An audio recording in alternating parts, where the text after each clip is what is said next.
시청자 여러분 안녕하십니까. 마켓나우 일부의 김호수, 고은별입니다. 오늘도 더 정확하고 빠르고 알찬 방송으로 시청자 여러분들께 다가가도록 하겠습니다.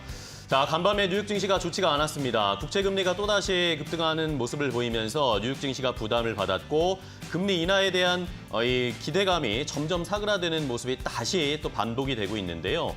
자, 뉴욕 증시도 좋지가 않았는데 어제 우리 증시가 또 워낙 좋지 않았습니다. 맞습니다. 외국인들이 현 선물을 함께 던지면서 계속해서 매도세를 보이니까 양 지수가 개파락하는 모습이었고요.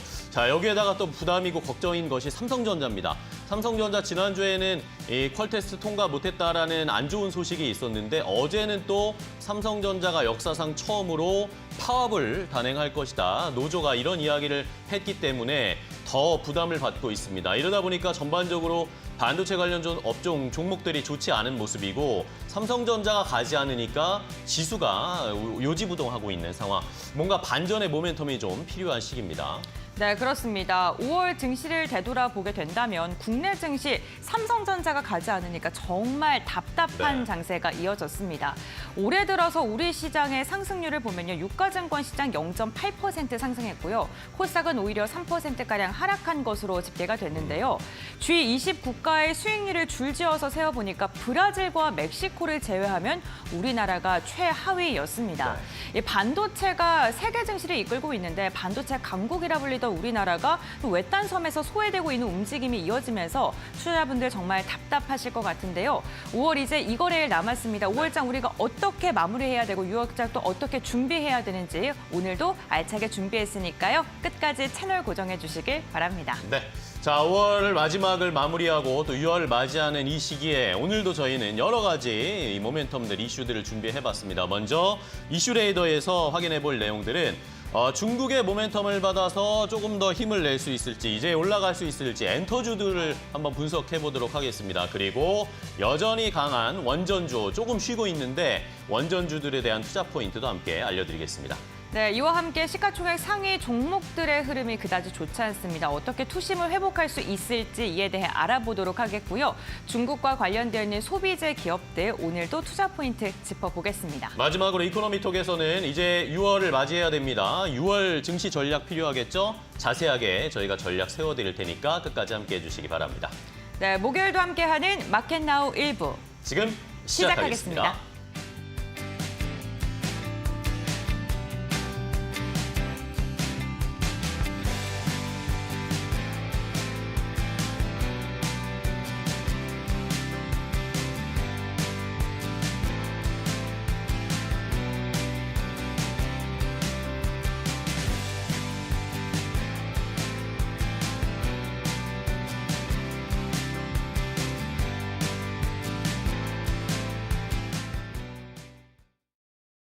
간밤 미국 증시는 모두 하락세로 마무리를 지었습니다. 다만 5월을 돌이켜봤을 때 분위기는 굉장히 좋았었는데요.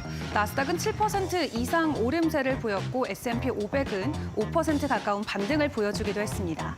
오늘의 이 하락이 일시적인 것일지 혹은 6월의 흐름 자체에 대한 예상치일지 일단 오늘 전해진 주요 이슈들 함께 파악하시면서 전반적인 글로벌 증시 상황 확인을 해보시면 좋을 것 같습니다. 일단 어제 IMF에서 올해 중국의 경제 성장률을 상향 조정하는 조치안이 나왔습니다. 기존에는 4.6%로 제시를 했었는데 어제는 5%로 상향 조정하는 내용이 전해졌는데요. 중국 같은 경우는 지속적으로 현재 경제 상황에 대한 기대감이 나오고 있는 상황입니다.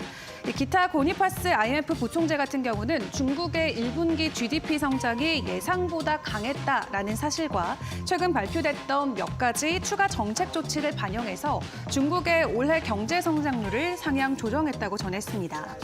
다만 인구 노령화와 생산성 증가 준화로 인해서 그 이후부터 2029년까지 중국의 성장률은 3.3%로 둔화될 것이라고 경고했는데요.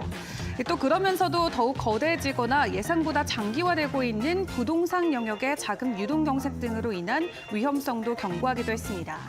최근 중국이 각국에서 여러 가지 규제들을 받고 있지만 내부적으로는 힘을 더 키워가려는 모습이 나오고 있습니다. 앞서 반도체에도 수조 원대 보조금을 지원하겠다는 소식이 전해졌었는데 이번에는 꿈의 배터리로 불리는 전고체 배터리 개발에 1조 원이 넘는 정부의 기금을 지원한다고 합니다. 총 6개 중국 기업이 이런 국가 자금을 받아서 기술을 연구해 나갈 예정으로 확인이 되고 있고요. 전고체 배터리 같은 경우는 가연성 액체 전해질을 사용하는 기존 리튬 이온 배터리보다 안정성이 향상되고 수명이 길기 때문에 업계에서의 수요감과 기대감이 굉장히 높은 제품입니다. 하지만 원자재 조달의 제약과 복잡한 제조 공정 또 높은 비용으로 인해서 대량으로 보급하기까지는 아직까지 시간이 조금 더 필요한 상황인데요. 이에 자동차 업계 분석가들은 전고체 배터리가 차세대 전기차의 경쟁력을 좌우할 것으로 예상을 하고 있습니다. 이에 중국이 이러한 대규모 투자를 통해서 세계에서 가장 저렴한 배터리와 전기차 생산국이 되기 위해서 부단히 노력하고 있는 모습을 확인을 해볼 수 있겠고요. 일부 글로벌 자동차 제조사들도 이 배터리 기술에서 중국의 지배력을 무너뜨리기 위해 여러 가지 개발을 이어가고 있지만 중국의 단단한 또 든든한 뒷배가 되어주는 보조금을 등에 업고 중국의 배터리와 전기차들이 계속해서 고공행진할 것이라는 업계 분석도 이어지고 있는 상황입니다. 이어서 다음 소식도 보도록 하겠습니다. 오늘 미국 증시가 일제히 하락하는 가운데서도 엔비디아 홀로 나름의 상승폭을 지켜주면서 마무리가 됐습니다. 현재 주가 추이를 놓고 봤을 때 현재 시가총액 3위에 위치해 있는 엔비디아가 현재 수준에서 조금만 더 상승하면 미국에서 두 번째로 몸짓이 큰 기업으로 올라갈 수 있을 것이라는 기대감이 나옵니다. 지난 4일 동안 주가가 무려 20%나 폭등하면서 이제 2위 기업인 애플과의 격차가 얼마 남지 않았기 때문인데요. 이렇게 멈추지 않는 질주 속에서 지금 애플과의 시가총액이 현재 1,000억 원 정도밖에 차이가 나지 않는 상황이라고 합니다. 애플이 현재 주가에서 만약에 큰 변동성이 없다라고 가정하면 3% 미만 정도만 올라도 애플을 따라잡고 엔비디아는 마이크로소프트에 이어서 미국에서 두 번째로 가치가 있는 기업이 되는 거고요. 일단 엔비디아 주가가 더 오를 만한 잠재적인 촉매제는 이번 주말 일요일에 있을 젠슨 황 CEO의 기조 연설이 될 것 같습니다. 어떤 내용이 나오는지 주목을 해보셔야 될 것 같고요. 애플 역시도 6월부터는 세계 개발자 회의가 있습니다. 주요 행사인 만큼 애플과 관련된 새로운 시리즈의 소식들 그리고 또 아이폰에 인공지능이 통합된다는 내용 등이 발표될 것으로 예상치가 나오고 있는 만큼 애플도 세계 개발자 회의를 앞두고 긍정적인 모멘텀으로 작용되지 않을까 기대감이 나오고 있습니다. 엔비디아는 앞서서 먼저 AI의 수혜를 온몸에 받아가면서 큰 폭의 주가 상승을 보여줬는데요. 그에 비해서 애플은 굉장히 늦게 AI에 합류하기도 했습니다. 그러면서 점점 격차가 벌어지고 있는데 최종적으로 엔비디아가 애플을 뛰어넘는 순간이 올 수 있을지 또 조만간 그런 순간이 펼쳐질지 증시 상황 꼼꼼하게 확인을 해보시죠.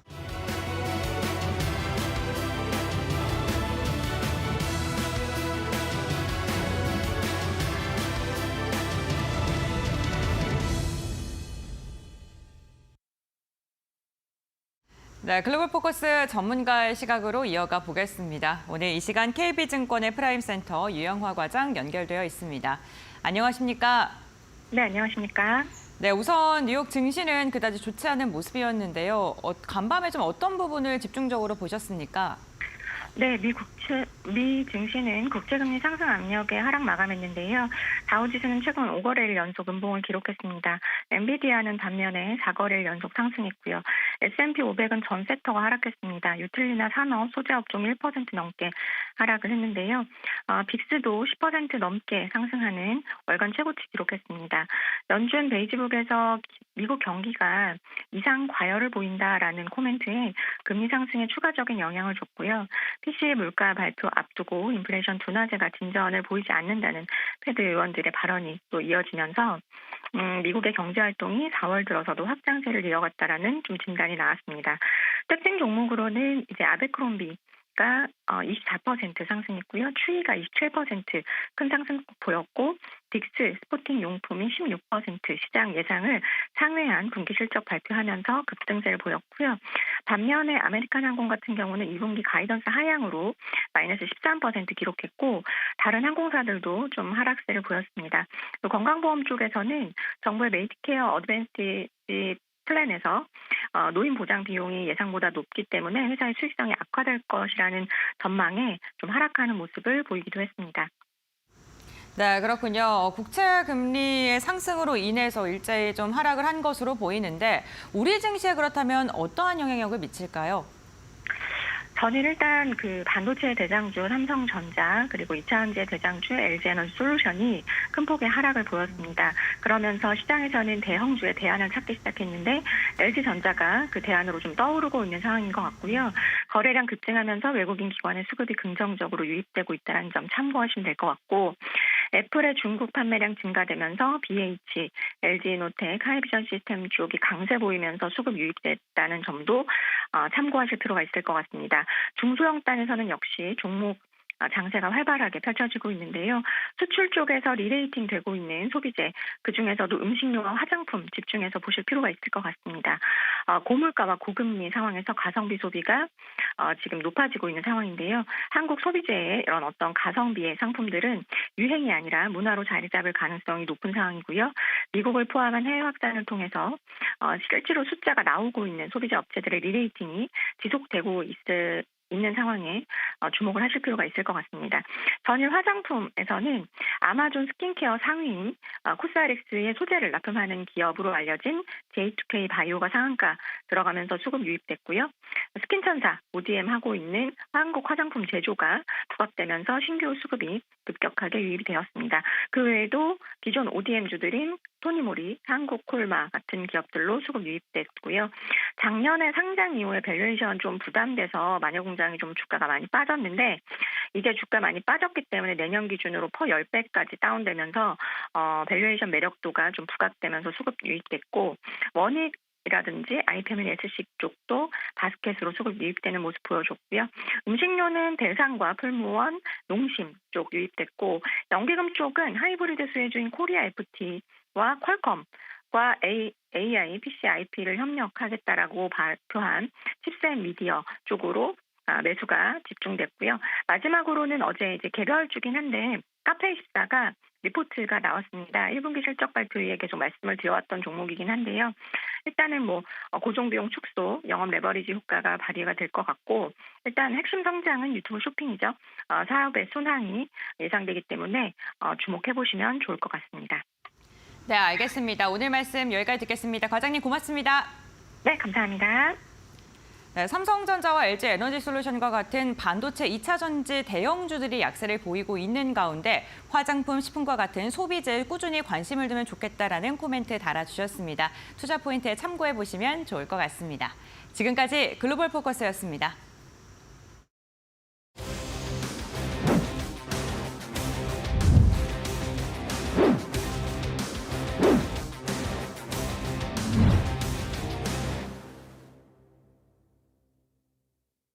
자, 이슈 레이더로 바로 이어가도록 하겠습니다. 개장 전에 우리가 포착해야 할 이슈들 알아보고요. 종목 투자 전략까지 바로 이어가겠습니다. 자, 오늘 이슈 레이더는 두 분의 전문가와 함께하도록 하겠습니다. 애플 자산관리의 길건우 대표, 엠인베스트먼트의 이주연 대표 두 분과 함께합니다. 안녕하세요. 반갑습니다. 네, 안녕하십니까. 네, 안녕하세요. 이주연 대표님 오랜만에 저희 또 이데일리 TV에 복귀를 하셨습니다. 웰컴이고요. 자, 오늘 또 두 분이 어떤 이슈를 포착을 하셨을까요? 먼저 길건우 대표님이 포착하신 이슈부터 확인해 보도록 하겠습니다. 한국과 중국이 외교안보와 경제 분야를 비롯해 자유무역 협정 확대를 통한 문화 관광까지 논의를 이어가기로 하면서 한한령 해제에 대한 기대감이 커지고 있습니다. 여기에 미국향 매출 증가 등으로 엔터주들 하반기 실적이 괜찮을 것이라는 전망이 나오고 있는데요. 다만 괜찮을만 하면 나오는 엔터주들의 개별 악재, 앞으로의 방향은 어떻게 흘러갈까요? 관련 이야기 나눠보겠습니다. 자, 엔터주들이 이번 주에 다시 부각을 받기 시작을 했습니다. 그동안 뭐 실적도 안 좋다, 여러 가지 뭐 하이브 아시겠지만 여러 가지 악재, 개별적인 악재들이 시장을 짓누르고 있는 상황이었는데, 자, 이제는 중국 쪽의 힘을 받아서 좀 반등할 수 있을까요, 엔터주? 엔터주가 뭐 이제 여러 가지는 이제 저희가 봐야 되기는 네. 하겠지만, 그 주가가 쭉 빠질 때는 악재가 나오면 쭉 빠지긴 하고요. 네. 악재가 어느 정도 소화가 되면서 주가가 조금 올라가기 시작하고 호재가 올라왔을 때가 빵 터진다라고 생각을 하시면 될 것 같은데, 엔터가 딱 그 3박자가 맞아 떨어지지 그래요? 않나라고 예상이 되고 있고, 첫 번째 악재들은 시간상으로 어찌됐건 흘러가고 있기 때문에 분명히 소화가 될 거고요. 이제 특히 하이브 쪽 이슈라고 생각하시면 될 것 같고, 두 번째는 새로운 이슈가 나와야 되는데, 1분기 때는 실적 자체가 원래 안 좋습니다. 네. 원래 4분기 때 콘서트가 많이 몰리기 때문에 4분기 실적이 좋고, 1분기가 비수기고, 2, 3분기 때 컴백을 많이 하고, 4분기 때 또 겨울에. 콘서트를 해서 그렇죠. 실적이 빵 터진다. 이 흐름이라고 보시면 되는데, 지금 시기상으로는 이제 2분기 실적이 나올 때가 됐죠. 네. 근데 2분기가 저점을 어느 정도 딛고 올라갈 것으로 예상이 되고 있다 보니까 뭐 나쁘지 않을 것으로 예상은 네. 됩니다. 그다음에 플러스 알파, 새로운 이슈가 뭐가 있어야 된다라는 건데, 엔터 쪽에서 어찌됐건 새로운 이슈는 중국 쪽에 대한 이슈라고 네. 생각하시면 될 것 같고, 한한령 해제 기대감이 어느 정도 이제 주가에 반영이 됐다라고 생각하시면 될 것 같은데, 사실은 그 전부터 살짝 이슈는 있었습니다. FTA 전에 야 이제 콘서트도 그래도 하기는 해? 뭐 이런 그러니까요. 얘기들도 있었고, 네. 그다음에 최근 들어서 이제 뭐 에스파도 그렇고 지금 최근에 앨범 발매한 친구들 보니까 중국 쪽에서 과거처럼은 아니더라도 어찌됐건 앨범 판매량이 굉장히 많이 늘어나고 있다라는 거. 뭐 이런 중국 맞아. 팬들이 남아 있겠죠? 아직까지 당연히 네. 남아 있다라고 생각하시면 될 것 같고, 그러니까 K-팝에 대한 인기가 아직 식지는 않았다라고 네. 생각하시면 될 것 같고요. 그러면 이제 사람들이 이렇게 생각할 수 있습니다. 그러면 중국 쪽에 대한 이슈가 사라지면 안 좋은 거야? 네. 근데 그건 크게 걱정을 안 해도 되는 게, 과거에는 중국 쪽에 대한 앨범 판매량이랑 의존도가 조금 높았다라고 하면 사실은 한한령 이후에 엔터주들이 많이 탈바꿈을 했습니다. 네, 그러다 그렇죠. 보니까 다 변화시켰죠. 맞아요. 특히 앨범 판매량이 제일 많은 데가 어느 나라인 줄 아세요? 글쎄요. 일본. 아, 일본이에요? 네, 2등이 어딘 줄 아십니까? 미국. 미국. 네, 근데 이 두 개를 합하면 60%가 넘어요. 네, 그래서 어찌됐건 뭐 이제 매출 자체가 굉장히 다변화되다 보니까 안정적으로 성장을 하는 구조다라고 생각하시면 될 것 같고, 여기에 플러스 알파 중국 쪽이 괜찮아지면 네. 좋아질 거다라는 거라고 생각하신다라고 하면 엔터주 조금 자세히 보셔도 되지 않을까 싶습니다. 네. 좋습니다. 자, 네. 미국이나 일본 쪽에서의 기본적으로 앨범 판매량이 잘 나오고 있는데, 여기에는 이제 뭐 중국은 플러스 알파가 되는 거네요. 맞아요. 중국에서도 잘 나오면은 여기에 플러스 알파로 실적이나 이런 것들이 더 찍히게 되니까 긍정적인 상황이다. 근데 일단은 뭐 엔터주들 뭐 전반적으로 일단 뭐 종목 보겠지만, 네. 엔터 빅4들의 상황 간단하게 좀 정리해 주시면 좋을 것 같아요. 하이브 같은 경우에 네. 오늘이나 내일 정도에 또 이슈가 있잖아요. 요거 어떻게 괜찮을까요? 주가에 영향 안 줄까요? 이미 다 반영됐습니까? 저는 어느 정도 반영은 됐다라고 보고 있고요. 이제 지금 하이브 최근 들어서 이슈가 처음에 민희진 대표 관련해서 네. 막 나오다가 요즘에 뉴스 그렇게 많이 안 나오지 않습니까? 네. 네, 그러면 시장에서는 어느 정도는 이제 받아들였다라고 생각하고 있고, 그 결과에 따라서 조금 움직일 수는 있겠지만, 지금 누가 이길 거냐라는 건 뭐 결과 나와봐야 되긴 하겠지만, 네. 저는 하이브가 조금 더 우세하고 있다라고 보고 있고, 그다음에 시장에서도 그렇게 소화를 하고 있는 것 같아요. 주가 흐름 자체가 안 그랬으면 더 빠졌을 그러니까요. 거거든요. 버티긴 하네요. 네, 그래서 어느 정도 버티는 걸 보신다라고 하면 시장에서도 이미 그건 받아들이고 있다라는 관점으로 보시면 되고, 그리고 하이브 입장에서도 보면 앞으로에 대한 기대감들은 분명히 반영될 시기거든요. 네. 그러면 그 결과가 나오고 나서부터는 저는 되려 주가가 조금 탄력을 받을 수 있다라고 봅니다. 왜냐하면 이제 첫 번째는 BTS가 한 명씩 이제 복귀를 하기 그렇죠. 시작한다라는 거. 네. 네, 그다음에 이제 하이브도 의외로 최근 들어서 보면은 중국 쪽 앨범 판매량이 많이 늘어나고 있습니다. 네, 그래서 많이 회복한다라는 게 실적에 어느 정도 반영될 것으로 보고 있어서 뭐 하이브 입장에서도 저는 나쁘지 않다라고 보고 있고, 그다음에 그러면 중국 쪽이 만약에 살아난다라고 하면 가장 큰 수혜는 누가 볼 거냐라는 네. 것들도 이제 저희가 한번 고민을 해봐야 되는데, 최근 들어서 이제 이슈가 많이 되고 있는 게 이제 SM 쪽이 조금 괜찮다라고 보여지고 있고, 근데 그 외에도 뭐 나머지도 나쁘지는 않습니다. 그래서 전반적으로 엔터주들이 조금 살아날 수 있는 시기가 되고 있지 네. 않나 싶습니다. 네, 좋습니다. 자, 일단은 뭐 시장에서 많이 반영이 되긴 했는데 오늘 하이브 쪽에서 이 의결권 행사 금지 가처분 소송 결과가 나옵니다. 여기에 따라서 내일 어도 임시주총이 열리는데 여기에서 민희진 대표의 앞으로의 향방 요것도 체크를 해보셔야 되는데 이미 뭐 주가에는 많이 맞아요. 반영됐다라고 평가를 해주셨어요. 자, 그럼 중국 쪽에 관련된 엔터주들을 저희가 잘 찾아봐야 되는데 최근에 전반적으로 엔터주들 흐름 좀 체크하고 종목 골라보도록 하겠습니다. 고은별 앵커와 함께 확인해 보시죠. 네, 1분기 시장 기대치에 못 미치는 실적을 발표하면서 부진한 흐름을 이어가고 있는 엔터주들. 한한령 해제에 대한 기대감 속에 이번 주 초 날아오르는 모습이 나타났습니다. 다만 엔터주들의 차트 흐름은 굉장히 비슷한데요. 27일 전반적으로 상승을 했다가 2거래일 연속 하락 추세를 이어가고 있다는 게 특징적입니다. 특히나 대표적으로 중국과의 관계가 가장 크다라고 평가를 받고 있는 SM 같은 경우에는 4.6%가량의 하락을 보였던 하루였기도 한데요. SM은 중국에 대한 기대감 속에 장중에 강한 상승을 보이면서 8만 1,000원이었던 주가가 이번 주 초 9만 원대를 넘어서는 모습까지도 확인이 됐습니다. 올해 들어서 최고가를 기록하기도 했었는데요. 다만 하이브가 SM의 지분을 손해를 보고서라도 매도를 했다라는 소식이 전해지면서 이로 인해 투자 심리가 크게 위축됐습니다. 결국 전일에는 다시 86,500원 선까지 주저앉았습니다. 이와 함께 부진한 실적으로 인해서 지지부진한 흐름을 이어가고 있는 JF 엔터 같은 경우에도 1.3%가량 하락을 한 모습이 연출되고 있는데요. 실적 기대감이 솔솔 나오고 있긴 합니다만 여전히 시장 기대치는 못 미치는 실적과 앞으로의 전망이 나오면서 부진한 움직임 이어가고 있습니다. 최근에 실적이 그나마 좋았던 엔터주 큐브 엔터입니다. 전일에는 2.3%가량 하락하긴 했지만 여자 아이들의 흥행으로 인해서 시장 기대치를 상회하는 실적을 발표했는데요. 2분기는 또 어떻게 흘러갈지 기대됩니다. 그렇다면 엔터주들 전반적으로 어제는 좀 쉬어가는 움직임이었습니다. 앞으로 어떠한 흐름 보여줄지 그리고 이 종목군들 가운데 어떠한 종목을 선별하셨을지 지금 바로 알아보시죠. 자, 엔터주들의 전반적인 흐름 확인을 해봤는데 뭐 전반적으로 반짝 상승을 했다가 다시 좀 빠지는 움직임으로 일단 상황이 나오고 있습니다. 자, 뭐 JYP 같은 경우에는 작년에 뭐 너무 주가 좋았는데 네. 올해는 계속 우하향하고 있고 YG엔터는 뭐 별로 할 말이 없는 상황입니다. 자, 이런 상황에서 그럼 어떤 엔터주를 골라볼까요? 저는 그나마 이제 SM이 낫다라고 SM? 봅니다. 1번은 이제 중국 쪽에 대한 것들은요, 사실은 그렇게 크게 생각을 안 하셔도 네. 워낙 저점에 위치해 있다라고 생각하시면 될 것 같고, 그리고 이제 중국 쪽이 잘 되면 좋습니다. 뭐 에스파나 엑소 같은 경우가 최근에 앨범 판매량을 보면은요, 중국 의존도가 굉장히 높아요. 50%가 넘어가다 보니까 회복이 굉장히 빠를 거예요. 근데 중국 쪽이 최근 들어서 이제 수출 비중이 과거에 비하면 조금 많이 줄었다라고 네. 얘기했잖아요. 앨범 판매량 비중으로 보더라도 10% 초반대밖에 안 되거든요. 전체적으로 본다라고 하면. 그리고 이제 최근에 많이 늘어나고 있는 데가 앞에서 일본, 미국도 말씀을 드렸지만 동남아 쪽이 굉장히 좋습니다.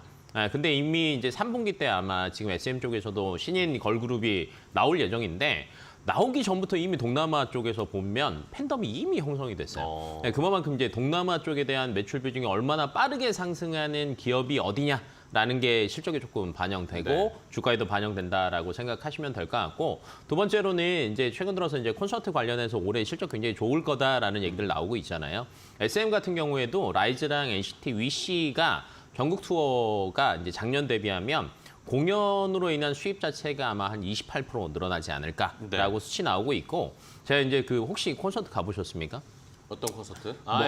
뭐 응원복 이런 거 막 흔들잖아요. 그렇죠. 요즘 그거 네. 안 들고 들어가면은 안 소외되는 된대요. 느낌이에요. 네, 안 포모 된대요. 느껴요. 무조건 들고 들어가야 된대요. 네. 근데 NCT의 응원봉이요. 6년 만에 리뉴얼이 됐답니다. 리뉴얼이 됐어요? 네, 그래서 이것도 이슈입니까? 있습니다. 그리고 네. 라이즈의 응원봉이 새로 나왔답니다. 네. 그러면 그게 얼만데요? 이게 이제 실적이 반영이 된다라는 네. 거죠. 그러면 실적이 어느 정도 반영이 될 거냐? 작년 대비하면 14% 늘어난다. 그러니까 어. 절대 적은 수치가 아니에요. 그냥 몇십억 그렇네요. 정도는 훌쩍 넘어가는 거예요. 그래서 이게 이제 실적에 그래도 반영될 수 있다라는 관점으로 오. 보신다라고 하면 중국은 플러스 알파, 동남아 살아나고 있고 네. MD 상품 신규로 나왔다. 네. 라는 관점으로 보시면 될 것 같습니다. 알겠습니다. 네. 자, SM 그러면은 어쨌든 중국 모멘텀을 받으면서 네. 최근에 반짝 올라왔는데 또 최근에 다시 그냥 다 후루룩 빠지는 모습이에요. 이러니까 이거 그냥 단기적으로 끝나는 거 아닌가 네. 라는 걱정도 있습니다. 뭐 중국 모멘텀 네. 받아서 좋긴 한데 네. 이게 길게 갈 수 있느냐의 여부가 가장 중요할 것 같거든요. 이게 시기상으로 보면 이건 것 같아요. 그럼 최근 들어서 시장이 굉장히 빨리 움직이죠. 네. 시장이 굉장히 빨리 움직이는 이유는 하나입니다. 기존의 AI랑 관련된 것들이 대부분 너무 많이 올랐습니다. 네네, 그렇죠. 그러면 이걸 잡기는 사실은 굉장히 부담스럽거든요. 소화하는 과정에 주변을 둘러보실 텐데 괜찮은 게 뭐가 있을까라는 거에 포함되는 게 실적이 조금씩 살아나고 있는 게 뭐가 있을까? 기대감이 플러스되는 게 뭐가 있을까? 그러면 지금 대표적인 게 게임, 엔터, 바이오, 그다음에 최근 들어서 이제 관광 뭐 이런 쪽이라고 생각하시면 되는데 여기서 그나마 손이 가는 게 저는 엔터 쪽이 맞다라고 봅니다. 네. 이유인즉슨 앞으로 실적이 회복할 가능성들이 굉장히 많다라는 관점으로 SM은 보셔도 저는 충분하지 않을까라고 보고 있습니다. 네, 알겠습니다. 자, 뭐 SM을 포함해서 엔터주들은 뭐 워낙 실적 일단은 바닥을 찍는 모습이었고 주가도 많이 내려오면서 어느 정도 바닥 잡고 있으니까 오히려 턴어라운드 기대감을 좀 맞아요. 한번 노려보도록 하겠습니다. 그중에서도 중국 쪽의 모멘텀을 가장 많이 받을 수 있는 엔터주로 SM을 골라주셨으니까 저희가 잘 지켜보도록 하겠고요. 자, 그러면 이주연 대표님 오래 기다리셨어요. 자, 이렇게 처음으로 나오셨는데 어떤 종목, 엔터주 관련해서 이 한한령 해지와 관련해서 어떤 종목을 지켜보고 계신지 궁금한데요. 저는 CJ ENM이라는 종목 보고 있습니다. 콘텐츠를 보시는군요. 네. 근데 일단 CJ ENM을 좀 큰 틀로 나눠 보자면은 사업 분야가 뭐 미디어, 음악 그리고 이제 뭐 이커머스 뭐 이쪽까지도 나뉘는데 음악 쪽 같은 경우에는 그동안에 뭐 그냥 평범한 수준이었습니다. 뭐 제로 베이스원이 올해도 다시 컴백을 하면서 좀 그것도 같이 좀 수혜를 받을 걸로 기대를 하고 있는데 제가 좀 주력으로 보고 있는 거는 말씀하셨다시피 콘텐츠 쪽입니다. 그동안에 CJ ENM이 좀 주가가 많이 부진했었죠. 고점 대비해서 90% 가까이 빠지면서 좀 지지부진한 모습을 보였었는데 최근에는 조금 주가상으로 반등이 나오고 있는 그런 상황입니다. 그래서 그 이유를 좀 지켜보자면은 그동안에는 CJ ENM에서 좀 이제 효자의 반대가 뭐죠? 효자의 반대가 뭐죠? 효자가 아닌 좀 이렇게 내놓은 자식이라고 해야 될까요? 네. 네. 투자자들 입장에서는 좀 이렇게 불효자. 원망을 많이 듣던, 네. 맞습니다. 불효자. 네. 네, 불효자의 역할을 했던 게 바로 그 티빙이었습니다. 네. 그래서 일단은 이 미디어 쪽 콘텐츠 사업 쪽이 그동안에 많이 좀 적자를 보면서 전체적으로 CJ ENM의 실적 자체를 밑으로 끌어내리는 그런 역할을 했었습니다. 근데 이번에 그 굉장히 또 드라마 쪽에서 흥행을 많이 했거든요. 이번에 섬지업고 티어라고 아마 아실 네, 것 그쵸, 같은데 그쵸. 네, 난립니다. 섬지업고 티어 그리고 뭐 눈물의 여왕 같은 경우에는 TVN에서 뭐 역대 최고 시청률을 달성을 했다라고 할 정도로 굉장히 뭐 흥행을 많이 했습니다. 그래서 일단은 뭐 TVN에서 이 연속적으로 드라마가 흥행을 하다 보니까 이런 것들이 이제 앞으로 그 티빙으로 신규 유입자들이 늘어날 거다 이런 기대감이 좀 있는 상황이고요. 신규 유입자들이 티빙으로 또 유입이 되게 되면은 다시 또 TVN으로 또 돌아가고 이런 식으로 선순환이 구조가 이제 형성이 될 거다라는 좀 전망들이 있습니다. 그래서 일단 이런 것들도 좀 긍정적으로 볼 수가 있을 것 같고요. 그리고 티빙이 그동안에 좀 적자를 냈던 이유 중에 하나가 아무래도 좀 수익성의 문제가 있었는데 네. 이번에 그 프로야구 중계를 좀 중계권을 예. 가지고 왔습니다. 네, 그러면서 일단은 프로야구 중계권을 가지고 오면서 앞으로 이 10% 정도의 매출 성장이 있을 거라고 좀 기대를 하고 있고요. 그리고 앞으로 그 티빙도 구독료를 올렸어요. 네, 그러면서 이제 최근에 뭐 광고 요금제까지 도입을 하면서 앞으로 수익성을 좀 개선을 하겠다라는 좀 목표를 뚜렷하게 내세운 그런 상황인데 이건 넷플릭스랑 좀 비교를 해보시면 좋을 것 같습니다. 넷플릭스 같은 경우에도 작년에 이제 구독 요금을 엄청나게 많이 올렸잖아요. 네, 그렇죠. 네, 그러면서 작년에도 뭐 실적 서프라이즈를 내기도 하고 그랬었는데 티빙도 그런 흐름을 좀 기대를 해보겠다라고 보시면 될 것 같고요. 그리고 추가적으로 티빙 같은 경우에는요 이번에 넷플릭스 다음으로 좀 신규 유입자가 많이 늘어난 걸로 확인을 네네. 했습니다. 국내에서는 OTT 중에서는 이제 1등 점유율을 가지고 있는 걸로 보시면 좋을 것 같고요. 이제 곧 있으면은 웨이브랑도 이제 합병이 진행이 된다라고 하는데 일단은 좀 지켜보긴 해야겠습니다만 웨이브랑 같이 합병을 하게 된다라고 하면은 점유율 측면에서도 더 확장을 시킬 수 있다라는 것도 좀 긍정적으로 볼 수 있는 포인트인 것 같습니다. 네, 알겠습니다. 자, CJ ENM 콘텐츠 종목을 주셨어요. 이주연 대표님은 콘텐츠 포함해서 뭐 전반적으로 엔터 쪽에 관련되어 있는 CJ ENM 앞으로 구독료도 올렸고 이런 것들이 실적에 반영될 수 있을지 함께 지켜보도록 하겠고 또 길건우 대표는 SM 주였는데 응원봉 가격이 올랐다. 이런 것들도 시장에 분명히 SM의 실적에 긍정적인 영향을 줄 것이다. 시청자분들도 응원봉에 대한 이야기를 많이 나누고 계시네요. 자, 이렇게 두 가지 살펴봤습니다. 한한령 해제, 기대감을 얻고 더 올라갈 수 있을지 엔터를 포함한 콘텐츠 관련 종목들 잘 살펴보시기 바랍니다. 자, 첫 번째 이슈 확인을 해봤고요. 자, 이번에는 이주연 대표가 포착한 이슈도 궁금합니다. 어떤 내용일까요? 바로 공개해드립니다. 최근 AI 기술이 급속도로 발전하면서 전력 인프라 확보가 중요해졌습니다. 국회 입법조사처에 따르면 AI 데이터 센터 전력을 감당하기 위해 5년 뒤 53개 원전이 더 필요하다는데요. 체코 원전 수주에 대한 기대감에 아랍에미리트 업무 협약은 물론 프랑스, 영국, 미국 등에서 좋은 소식이 전해지고 있습니다. 11차 전력 수급 계획에 대한 기대감도 커지고 있는데 원전 관련 기업들 많은 모멘텀과 함께 지속적으로 날아오를까요? 관련 이야기 나눠보시죠. 자, 두 번째로 포착한 이슈, 이주연 대표가 오늘 처음으로 포착한 이슈는 원전 관련된 이야기입니다. 원전 지금 분위기는 굉장히 좋습니다. 앞으로도 발표될 수주 소식이나 아니면 입찰 경쟁 이런 것들에 대한 이야기, 국내에서도 원전 더 짓겠다 여러 가지 이야기들이 있는데, 자, 이러면 원전주들 조금 지금 쉬어가고 있는데 오히려 담아봐도 괜찮을까요? 어떻게 보세요? 네, 저는 무조건 담아봐도 좋다고. 무조건입니까? 네, 너무 강하게 말씀을 주시는.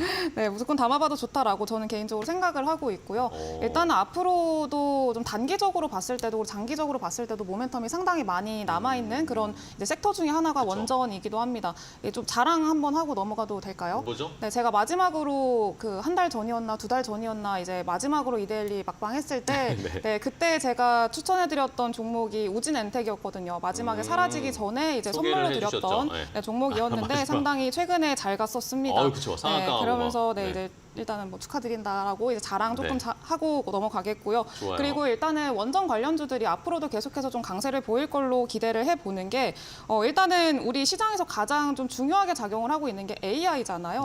모든 좀 시장을 주도하고 있는 좀 섹터다, 업종이다라고 한다면은 대부분 다 AI랑 관련이 깊습니다. 그래서 AI에서 좀 파생되고 그리고 AI 테마로부터 확산되는 이런 수급이 확산되는 그런 모습들을 많이 보이는데 그 중에 하나가 원자력이라고 보시면 좋을 것 같아요. 요즘에는 계속 좀 주목을 받고 있는 게 이제 테슬라의 CEO죠. 일론 머스크도 이제 내년에는 전력 문제 때문에 전력을 해결하지 못하면 AI 발전 못한다. 이렇게까지 강하게 얘기할 정도로 이제 전력을 이제 좀 충당하는 거 이런 것들이 굉장히 중요하게 지금 여겨지고 있는 그런 상황입니다. 그래서 이제 AI 데이터 센터가 특히나 전력 먹는 하마다 이런 얘기까지 있기 때문에 이 전력을 그럼 어떻게 충당을 할 거냐 이게 굉장히 중요한 건데 앞으로 신재생 에너지 쪽으로 계속 나아가고 있긴 합니다만 신재생 에너지 쪽에서는 조금 한계가 좀 있기는 하죠. 지역적인 제약이라던가 이런 것들이 분명히 있기 때문에 그거를 대신할 수 있는 에너지원이 바로 원전이라는 그런 이야기들 좀 생각을 해보시면 좋을 것 같습니다.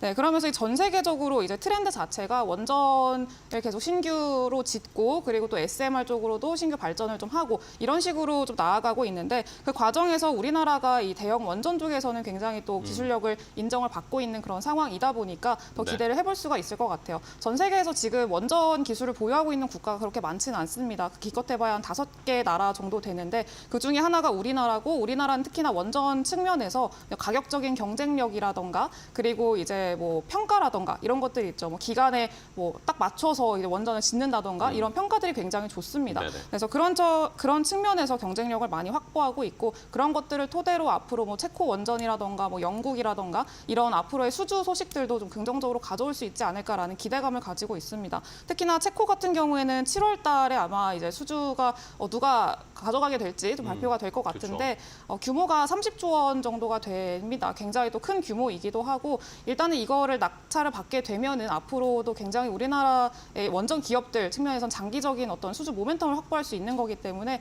굉장히 좀 기대를 하고 있는 그런 상황이고요. 그리고 체코에서 이제 그 낙찰을 받는다라는 거는 원전에서는 또 나름 강국인 프랑스를 이기고 낙찰을 받는다라는 거거든요. 그래서 일단은 프랑스를 이겼다라는 거 자체가 이제 앞으로도 좀 평가 측면이라던가 그리고 장기적인 좀 측면에서 굉장히 긍정적으로 볼 수가 있을 것 같습니다. 그리고 또 어제 나왔던 이슈였는데 UAE랑 또 우리나라가 제3국 원전 시장 공동 네, 진출에 대한 MOU를 체결했다 이런 얘기가 나왔습니다. 기존에도 뭐 300억 달러 뭐 투자하겠다라는 얘기가 나왔었는데 다시 한번 확인하는 그런 계기였다라고 보시면 될 것 같고요. 이거는 여러 가지 원전 모멘텀 중에 하나라고 저는 보고 있습니다.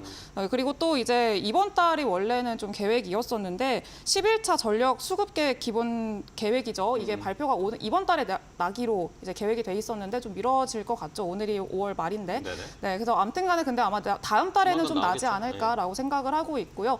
다만 단기적으로 봤을 때는 이미 11차 이번 기본 계획에 대한 거는 어느 정도 조금 이미 반영이 돼 있는 거라고 저는 생각을 하고 있습니다. 주가상으로. 네, 그래서 일단은 단기적으로는 이 11차 계획이 나오고 나면은 단기적인 매물 출회라던가 이런 것들은 있을 수 있다라는 점은 좀 감안을 해주시면은 좋을 것 같습니다. 네, 좋습니다. 자, 자세하게 설명을 해주셨어요. 원전 관련된 모멘텀 좋은 이야기들은 굉장히 많습니다. 이번에 아랍에미레이트 때문에 한번 또 부각을 받았고, 아까 말씀해주신 것처럼 전력 수급 기본 계획 정부에서 뭔가 발표할 때 그럴 때 또 한번 반응 나고 왔고, 체코 수주 결정 날 때 또 한번 뭔가 나고, 이게 단계적으로 차례차례 준비되어 있는데, 그러면 주가가 이런 이벤트에 따라서 계단식으로 상승할 거라고 보세요? 어떻게 보세요? 단기적으로 그 계단식으로 단기적으로 슈팅이 최근에 두산 에너빌리티처럼 강하게 수급이 들어왔다라고 하면은 단기적으로 좀 쉬어갔다가 이제 조정식 매수 관점으로 그땐 접근을 해야겠죠. 네, 그런 식으로 계속해서 좀 장기적인 우상향을 하지 않을까라고 기대를 하고 있습니다. 알겠습니다. 좋습니다. 자, 이런 이벤트들을 먼저 좀 체크를 해보면서 원전주들이 단계적으로 정말 레벨업 할 수 있을지 함께 확인을 해보도록 하겠습니다. 자, 그럼 최근에 원전주들 흐름 어떨까요? 그제였죠. 두산 에너빌리티 관련해서 한번 급등이 나왔다가 약간의 리스크가 있긴 한데 최근에 원전주들의 흐름 고은별 앵커와 체크를 해보겠습니다. 네, 원전 관련 기업들의 최근 흐름 확인해 보도록 하겠습니다. 어제 원전주들은 한 걸음 쉬어가는 분위기였습니다. 최근 지속적으로 주가가 상승을 했기 때문에 이로 인한 차익 매도 물량이 나온 것으로 보이는데요. 대표적으로 두산 에너빌리티는 4%에 가까운 하락으로 마감을 했습니다. 다만 5일 추세를 봤을 때 꾸준하게 상승을 했고요. 어제 살짝 꺾이는 모습 체크해 보시면 좋을 것 같습니다. 두산 에너빌리티는 긍정적인 이슈가 지속적으로 나오고 있는데요. 5거래일 연속 상승했고요. 18,000원이었던 주가가 21,000원대까지 상승하는 움직임이 나왔었습니다. 체코를 시작으로 해서 지속적으로 수주를 이어가면서 수주액 10조 원 이상을 달성하겠다라는 목표도 제시했는데 앞으로의 모멘텀도 좀 기대해 보도록 하겠고요.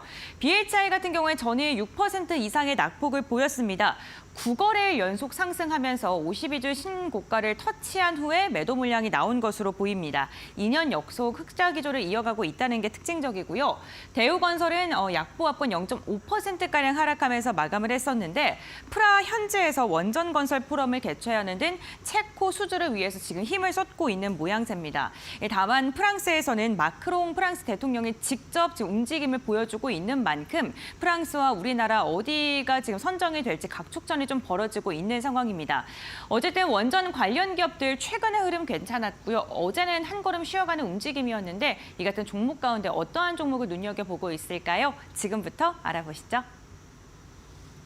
자, 최근에 원전주들 급등이 나왔다가 잠시 지금 좀 쉬어가고 있는 상황입니다. 그럼 종목 골라보도록 할게요. 이주연 대표님, 아까도 자랑해 주셨지만 우진엔텍 또 가져오시진 않으셨을 것 같고 네. 다른 종목으로 뭐 볼까요? 오늘은 수산 인더스트리라는 수산 종목을 가지고 인더스트리. 왔습니다. 네. 네, 아무래도 원전이라는 것 자체가 앞으로 SMR도 같이 함께 하면서 좀 성장주적인 측면이 있었고요. 네. 그리고 또 이제 지난 정책에서 이제 조금 원전이 좀 많이 죽었다 보니까 실질적으로 원전 기업들이 실적상으로 그렇게 좀 퍼포먼스를 내지는 못하는 상황입니다. 현재까지는.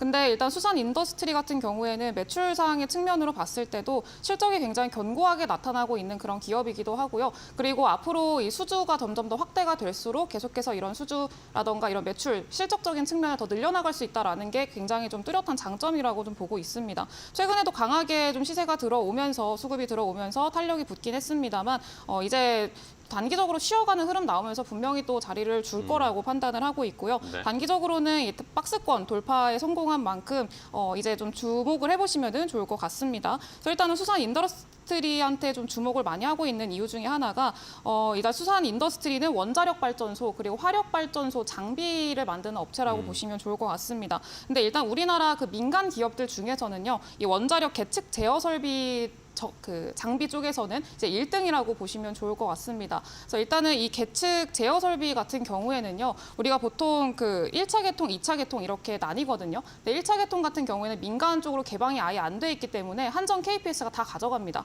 근데 2차는 이제 민간이 개방이 돼 있고요. 근데 민간 개방돼 있는 분야가 조금 아직까지는 조금 한 30% 정도로 작긴 합니다만 그 30%를 대부분 수산 인더스트리가 다 가져가고 있습니다. 경쟁 입찰을 통해서 가져가는 거기 때문에 어느 정도 기술력을 좀 인정받고 있다라고 보시면 될 것 같고요. 그리고 앞으로 점점점 민간에 좀 개방하는 그 범위 자체가 늘어날 걸로 지금 현재 예상을 하고 있기 때문에 수산 인더스트리가 가져갈 수 있는 그런 물량도 더 많아질 거라고 생각을 합니다. 그리고 일단 2023년도에 바라카 원전이죠. 바라카 원전 계획 예방 정비도 단독으로 수주를 받으면서 기술력을 인증받았다라고 보시면 좋을 것 같고요. 그리고 이 그 원자력 계측 제어 설비 자체가 원자력 발전소가 늘어나게 되면 늘어날수록 이게 그냥 즉각적으로 이제 매출로 반영이 되는 그런 성질이 좀 있습니다. 그래서 인플레이션이나 이런 것들을 다 반영을 해서 적용이 되는 거기 때문에 그런 점들도 상당히 긍정적으로 볼 수가 있을 것 같고요. 왜냐하면 일단 앞으로 일단은 그 뭐 이번 11차 계획도 마찬가지고 네. 발전소를 계속해서 지을 거고 해외에도 마찬가지로 수주를 받을 거고 그런 측면에서 좀 수혜를 받을 수 있을 만한 기업이기 때문에 매출 측면에서 좀 기대를 많이 해보자라고 말씀을 좀 드리도록 할게요. 그리고 또 최근에 시장에서 많이 주목을 받고 있는 게 또 SMR이죠. 두산 에너빌리티 이번에 뭐 SMR 수주 소식 때문에 굉장히 좀 주목을 많이 받았는데 이 수산 인더스트리도 마찬가지로 SMR에 굉장히 좀 기술력을 보이고 있는 그런 상황입니다. 네. SMR의 필수적인 PLC라고 해가지고 온도를 제어해주고 이런 좀 안전적인 측면이라고 그 역할을 담당하는 그런 부품이라고 보시면 될 것 같은데 이 PLC를 개발하는 거를 국내에서 최초로 성공을 시켰습니다. 그래서 이것도 앞으로 좀 SMR이라던가 이런 모멘텀 측면에서도 충분히 도움이 될 수 있을 거라고 판단을 하고 있고요. 네, 그런 것들까지 같이 종합적으로 지켜보시면서 이 종목 관심 있게 보시면 좋을 것 같습니다. 네, 알겠습니다. 수산 인더스트리도 최근에 급등이 나왔죠. 5월 27일에 한번 급등이 나오면서 시세를 분출했습니다. 거래량 실리면서 좀 올라갔기 때문에 앞으로 설명해 주신 이 장비 쪽에 한번 수주 소식이나 이런 것도 계속 기대해 보도록 하겠습니다. 자, 그러면 이렇게 원전 관련해서 길 대표님도 한 종목 또 소개를 해 주셔야죠. 어떤 종목 봐야 될까요? 저는 두산 에너빌리티가 두산 좋을 것 에너빌리티 같습니다. 봐야죠. 네, 보셔야 되는 게 뭐 이제 원전 쪽에서 실질적으로 숫자가 찍히는 기업이 뭐가 있을까라고 본다라고 하면 두산 에너빌리티를 뺄 수는 없을 것 같아요. 그렇죠? 네, 그다음에 이제 SMR 관련된 것도 이제 기대감도 중요하긴 하지만 진짜 수주 받아서 납품한 거 있어라는 것도 굉장히 중요한데 1분기 실적에서 보셨듯이 1분기에 이제 루마니아 SMR 관련 수주가 어느 정도 실적이 반영이 됐잖아요. 그러니까 진짜 하고 있다라고 생각하시면 될 것 같고. 근데 이거 뉴스케일 파워는 뭐 확인된 바 없다 이랬는데. 네. 근데 저는 그래서 시장은 조금 빠졌다라고 네. 보지만 그 주가 보시면은 쭉 안 빠졌습니다. 그러니까요. 그러니까 여전히 기대감을 가지고 있고 그다음에 AI 발 전력 관련해서 SMR이 갖고 가는 포지션이 분명히 있다라고 시장에서는 판단을 하고 있다라고 봅니다. 그러면 SMR 관련된 게 뉴스케일 파워뿐만이 아니라 여러 군데서 이야기가 계속 나올 수 있거든요. 그러면 이게 실적에 바로 반영이 되고 이슈에도 반영이 되는 건 전 두산 에너빌리티다라고 보고 있고 그다음에 이제 최근에 이제 체코 원전 관련된 것들도 있죠. 뭐 7월에 예정이 돼 있는데 원래 기존에 이제 한국, 미국, 프랑스 이렇게 3파전이었다가 미국 빠졌습니다. 그렇죠. 그래서 프랑스랑 한국이다. 그리고 이제 그 원전 기수가 한 개가 아니라 지금 4기까지 확장이 되는 프로젝트다라고 생각하면 되는데 저는 여기에서 한국이 가져올 확률이 조금 더 높다라고 봅니다. 그래요? 왜냐하면 원전 하나 짓는데 돈 많이 들어갑니다.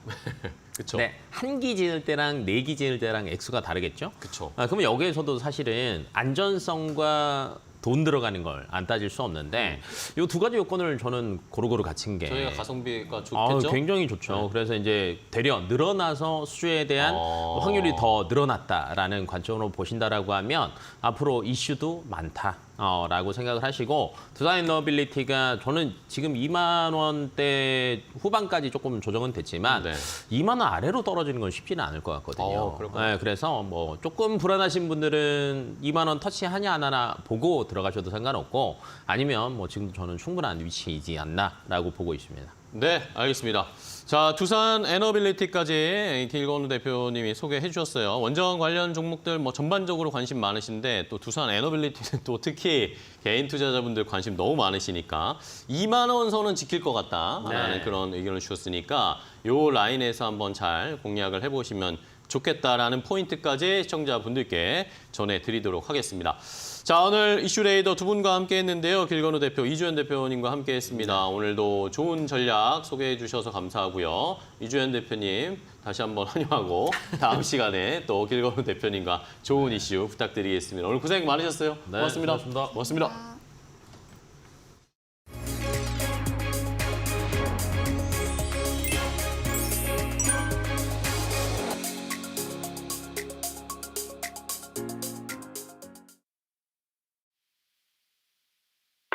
예, 반갑습니다. 원탑 송민석입니다. 네, 마켓나우에서 매주 목요일 이렇게 찾아뵙게 돼서 매우 반갑고요.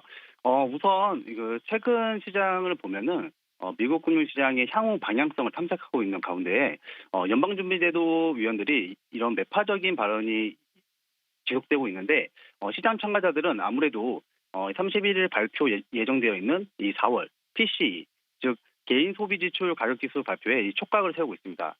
그러한 이유는 이 연준이 통화 정책의 중고로 삼는 이 PC 가격 지수 상승률이 4월 들어 둔화세를 나타낼 경우 연준의 금리나 시기가 앞당겨질 것이라는 기대가 커지는 전반이기 때문이고 하지만 미지표 발표를 좀 앞두고 이 경계 심리도 또한 매우 커진 점도 이러한 부담으로 작용되고 있고요. 전일 국내 증시는 미국 국채 금리 상승 속에서 이 대규모 외국인 현선물 매도세가 좀 이어지면서 이 코스피 지수는 큰 폭으로 좀 하락했습니다. 국채금리 입찰 수요가 아무래도 악화되는 등 이 상승한 점이 좀 악재로 작용했고요. 4일 만에 종가 기준 2,700선을 좀 하회하면서 기간도 순매도하며 지금 국내 시장은 아무래도 이 변동성이 매우 강하게 나타나고 있는데 투자 심리를 좀 위축시키는 흐름에서 이러한 모습은 이 유동성이 낮아지면서 시장의 힘이 좀 약하다 이렇게 볼 수 있어요. 그리고 또 이제 특정 섹터나 종목별로 이렇게 상승 후에 윗꼬리가 좀 강하게 나타나는 흐름이 이렇게 보이고 또 지금 같은 경우는 공격적인 추격 매수보다는 좀 자제하시면서 조금 시간을 천천히 두고 접근하시는 게 좋습니다. 그리고 이제 최근 강하게 움직이고 있는 각 섹터별로 이 대장주 정도급만 움직이는 흐름이고 종목 개별적으로 반응하고 있는데 전일 같은 경우에는 화장품 관련주들이 J2K 바이오를 필두로 좀 상승을 했고 액체 냉각 이슈로 워트나 유니셈 등의 신규 테마 흐름이 이렇게 보였어요. 그러니까 이러한 흐름은 이 섹터별 순환 매장이라고 이제 볼 수 있습니다. 그래서 이제 그동안 강한 흐름을 보였던 에너지 섹터, 그러니까 원전이나 태양광, 수소 등 이런 관련 섹터들의 조정의 흐름을 보였을 때, 하지만 오히려 이런 강한 테마 종목들의 눌림목 흐름을 체크하면서 기회를 노려볼 수 있는 시장이기도 합니다. 그리고 또한 지금 미국 정부가 2025년부터 온실가스 배출하지 않는 모든 청정 에너지 시설에 이 세액공제 혜택을 제공키로 하면서 특히 원자력이나 수력 발전도 내년부터는 인플레이션 감축법을 혜택을 받습니다. 그래서 이 에너지 섹터들의 차트 흐름을 이렇게 보아도 거래량이 없는 조정으로 신규 진입으로는 매우 매력적인 흐름을 보이고 있고 특히 지금 원전 이슈들이 많이 나오고 있는데 체코 신규 원전 사업의 기대감이 아직은 살아 있습니다. 그렇죠? 7월 이제 협상 대상자까지는 모멘텀이 지속적으로 끌어갈 것으로 보이고 그리고 이제 흐름 체크가 이제 계속 필요한데 또한 이제 지금 글로벌 AI 데이터 센터 투자로 전기 수요가 폭발적으로 증가하고 있죠. 그리고 이제 세계 SA만 그냥 즉 소형 모듈 원전 개발에 열풍이 불고 있습니다. 그리고 이제 원전 핵심 광물인 우라늄 가격도 16년 만에 이 최고 가격을 기록했고 이 SMR 시장 규모도 400조 원에 전망되고 있는 만큼 글로벌 전기 수요 증가와 기간적인 모멘텀이 살아 있습니다. 그리고 전체적인 차트 흐름 또한 매집 이후에 쉬어가는 흐름으로 보이기 때문에 최근 강하게 움직였던 에너토크나 우진혜택, 서전기전, 한전산업 등의 눌림목을 좀 주시하시면서 좀 분할 매수를 통한 전략으로 관심 있게 보시고 그리고 오늘 관심 종목으로는 수산 인더스트리입니다. 동사는 경상장비 사업을 이제 영위하고 있어요. 그리고 기존 건설공사에서 발전 설비 장비로 이제 변경 하였고 국내외 전력발전 설비를 대상으로 한 정비 사업을 영위하고 있습니다. 그리고 매출은 신재생 에너지 부분에서 소폭 하락하였지만 정부의 원자력 투자가 증가함에 따라서 발전소 정비 부분의 매출은 증가하였습니다. 최근 이 원전 관련주로 시장에서 부각되고 있습니다. 그 중요한 가격 전략은 시초가 이하이며 매수 관점으로는 한 번에 많이 산다기보다는 여유 있는 마음으로 분할 매수를 접근하시는 게 좋고 목표가는 33,000원, 손절가는 25,000원입니다. 예, 지금까지 원탑 송민석이었습니다.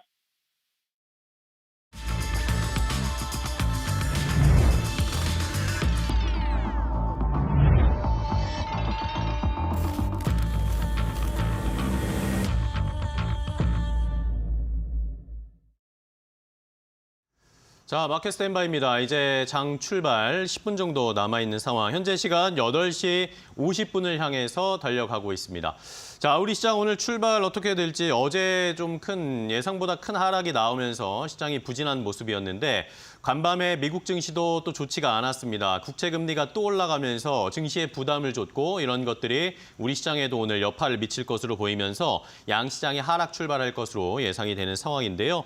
자, 일단은 어제 원전이나 방산, 아랍에미리트와 포괄적 경제 동반자 협정을 맺으면서 이슈가 있었는데 이런 이슈가 좀 소멸되면서 반발 또 매도세가 좀 나올 것으로 매물이 나올 것으로 예상이 되고 있는 상황이고 여기에 삼성전자가 어제도 부진했는데 과연 좀 반전을 보여줄 수 있을지 오히려 저가 매수가 들어올지 여부도 함께 살펴보셔야 되겠습니다.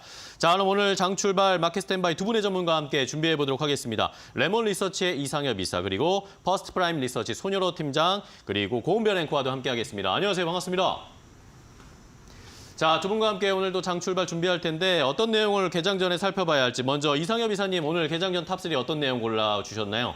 네, 시장 섹터 좀 이렇게 몇 가지 좀 말씀을 드리려고 하는데 네. 첫 번째는 이제 앵커님도 이제 말씀을 하셨지만 삼성전자를 좀 빼놓고 얘기할 수 없는 것 같습니다. 이제 몇몇 섹터 그러니까 이제 반도체, 2차 전지 그리고 시총 상위 종목들의 좀 투심이 어떻게 전개되는지 좀 확인이 필요하다라는 말씀을 드리고 싶은데 삼성전자가 창사 이래 첫 파업 소식도 있는 상황이었고 엔비디아 납품 소식은 아직 여전히 좀 불확실성으로 남아 있는 상황이고 2차 전지 종목 군들 LG화학이나 LG엔솔 같은 경우 투자 등급 하향 좀 우려감으로 2차 전지 종목군들이 좀 신저가를 기록한 종목군들도 많았고 그리고 시가총액 양시장에서 시가총액 상위 20개 종목, 그러니까 양시장에 한 40개 있잖아요. 근데 40개 종목 중에 어제 상승한 종목이 단 5개밖에 없었습니다. 그래서 지금 말씀드렸던 반도체, 2차 전지, 시가총액 상위 종목 투심이 좀 어떻게 전개되는지 좀 확인이 좀 필요하다라는 말씀을 드리고 싶고요.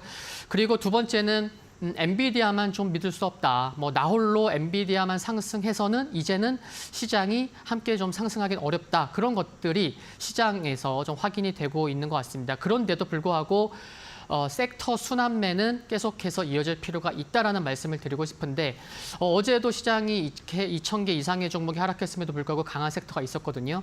근데 이게 벌써 목요일입니다. 거의 이제 이번 주 거의 지나가는 모습이고 다음 주에는 또 주 후반에는 연휴 있고요. 또 목요일 날에는 또 미국의 고용 보고서 등의 또 주요 이벤트 등이 있습니다. 그러니까 투심이 저조한 거는 많은 분들이 알고 있는 상황인데 이게 만약에 큰 반전이 없다면은 다음 주 연휴 앞두고 또 시장 재미 있겠어요, 없겠어요?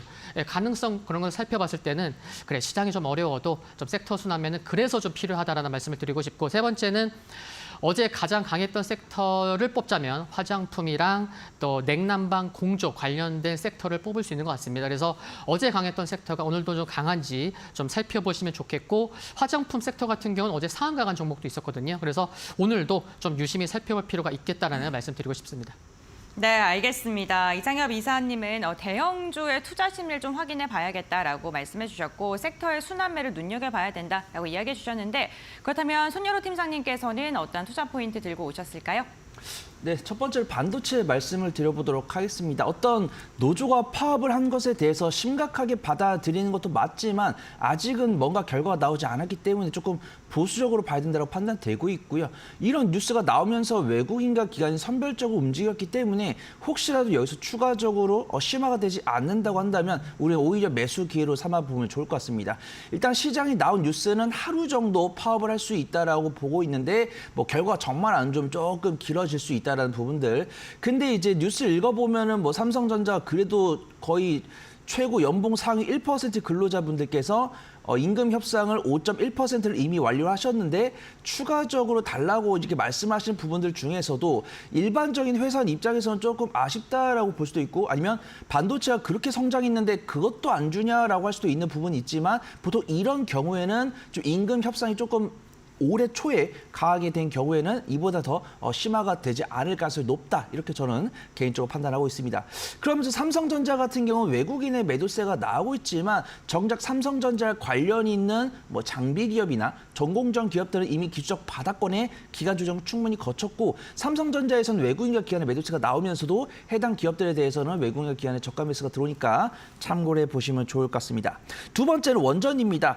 호재가 한 4가지가 연속 나왔다가 악재가 하나 나오고 다시 한 번 더 호재가 나왔던 것 같습니다. 이제 첫 번째 악재는 미국에서 이제 두산 에너빌리티에서 미국에다가 SMR 수주를 받았다는 게 미확정으로 공시가 바뀌면서 단기적인 차익시가 나왔습니다. 하지만 앞에서 전문가님께서 말씀해 주신 것처럼 아랍에미리트와의 MOU 체결하면서 다시 한번 시간에 좋은 모습 보여주었죠.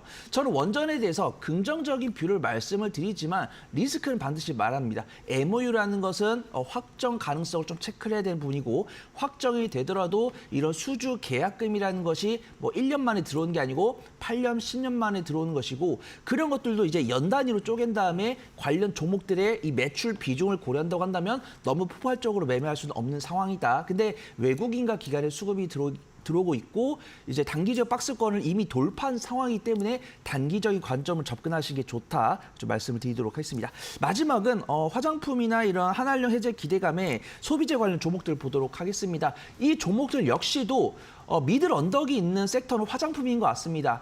엔터랑 게임도 이 엔터테이너 참여나 파노 발급 기대 요 정도지 파노가 발급이 된다는 보장은 아니기 때문에 기술적 위치나 수급을 봤을 때는 단기적인 관점으로 매매를 잘하신 분들은 엔터나 게임 쪽 지켜보시면 좋을 것 같고요. 매매를 못하신 분들은 화장품에 외국인과 기관의 매수가 들어왔으니까 화장품 섹터 유심히 지켜보시면 좋을 것 같습니다. 네, 알겠습니다. 자, 두 분이 알려주신 개장 전 탑3 이슈들 시장에 어느 정도 반영될지도 잘 살펴보셔야 되겠고요. 자, 일단은 장 출발 상황은 그닥 좋지는 않은 상황입니다. 삼성전자도 하락 출발하면서 7만 5천 원 이탈할 것으로 예상이 되는데 자, 그럼 더 자세한 동시효과 상황 확인해 보시죠. 고은별 앵커와 함께 체크해 보십니다. 네, 5월 30일 국내 증시 예상 체결 지수와 가격 함께 살펴보도록 하겠습니다. 간밤 미 증시 같은 경우에 10년물 국채 금리가 또 다시 상승을 하면서 시장에 부담으로 안겨졌습니다. 국내 증시 역시나 이에 대한 영향을 받을 것으로 보이는데요. 어제 유가증권 시장 사흘 만에 2,700선 무너지는 모습이 나타났었습니다. 2,674포인트 선 지금 나오고 있는 모습인데요. 외국인의 순매도 금액이 코스피를 기준으로 봤을 때 지난해 7월 25일 이후에 최고로 많이 나왔던 하루이기도 합니다.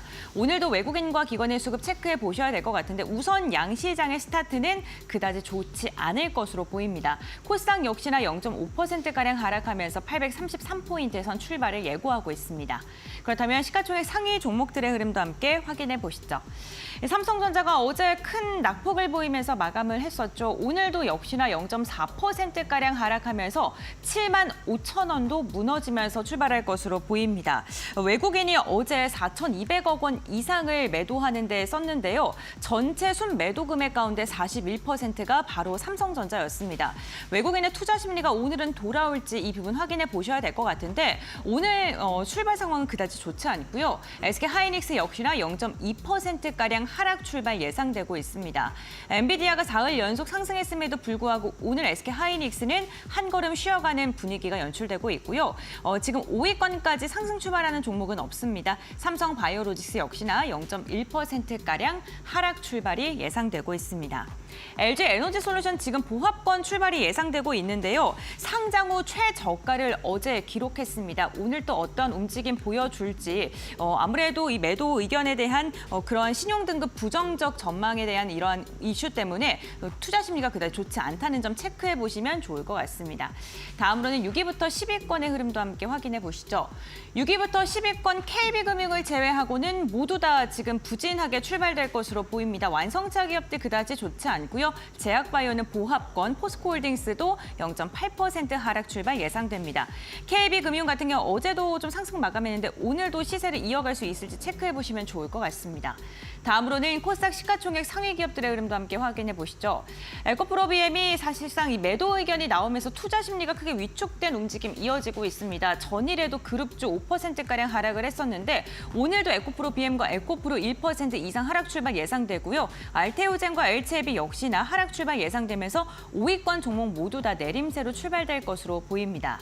다음으로는 6위부터 10위권의 흐름도 함께 확인해 보시죠. 6위부터 10위권 봤을 때 셀트리온 제약을 제외하고는 지금 9가지 종목이 모두 다 하락 출발할 것으로 보이고요. 셀트리온 제약만 1% 이상의 상승 출발이 예상되고 있는 가운데 반도체 관련 기업들 어제에 이어서 오늘도 그다지 흐름이 좋지 않게 출발될 것으로 보입니다. 그럼 국내 증시 시작하겠습니다.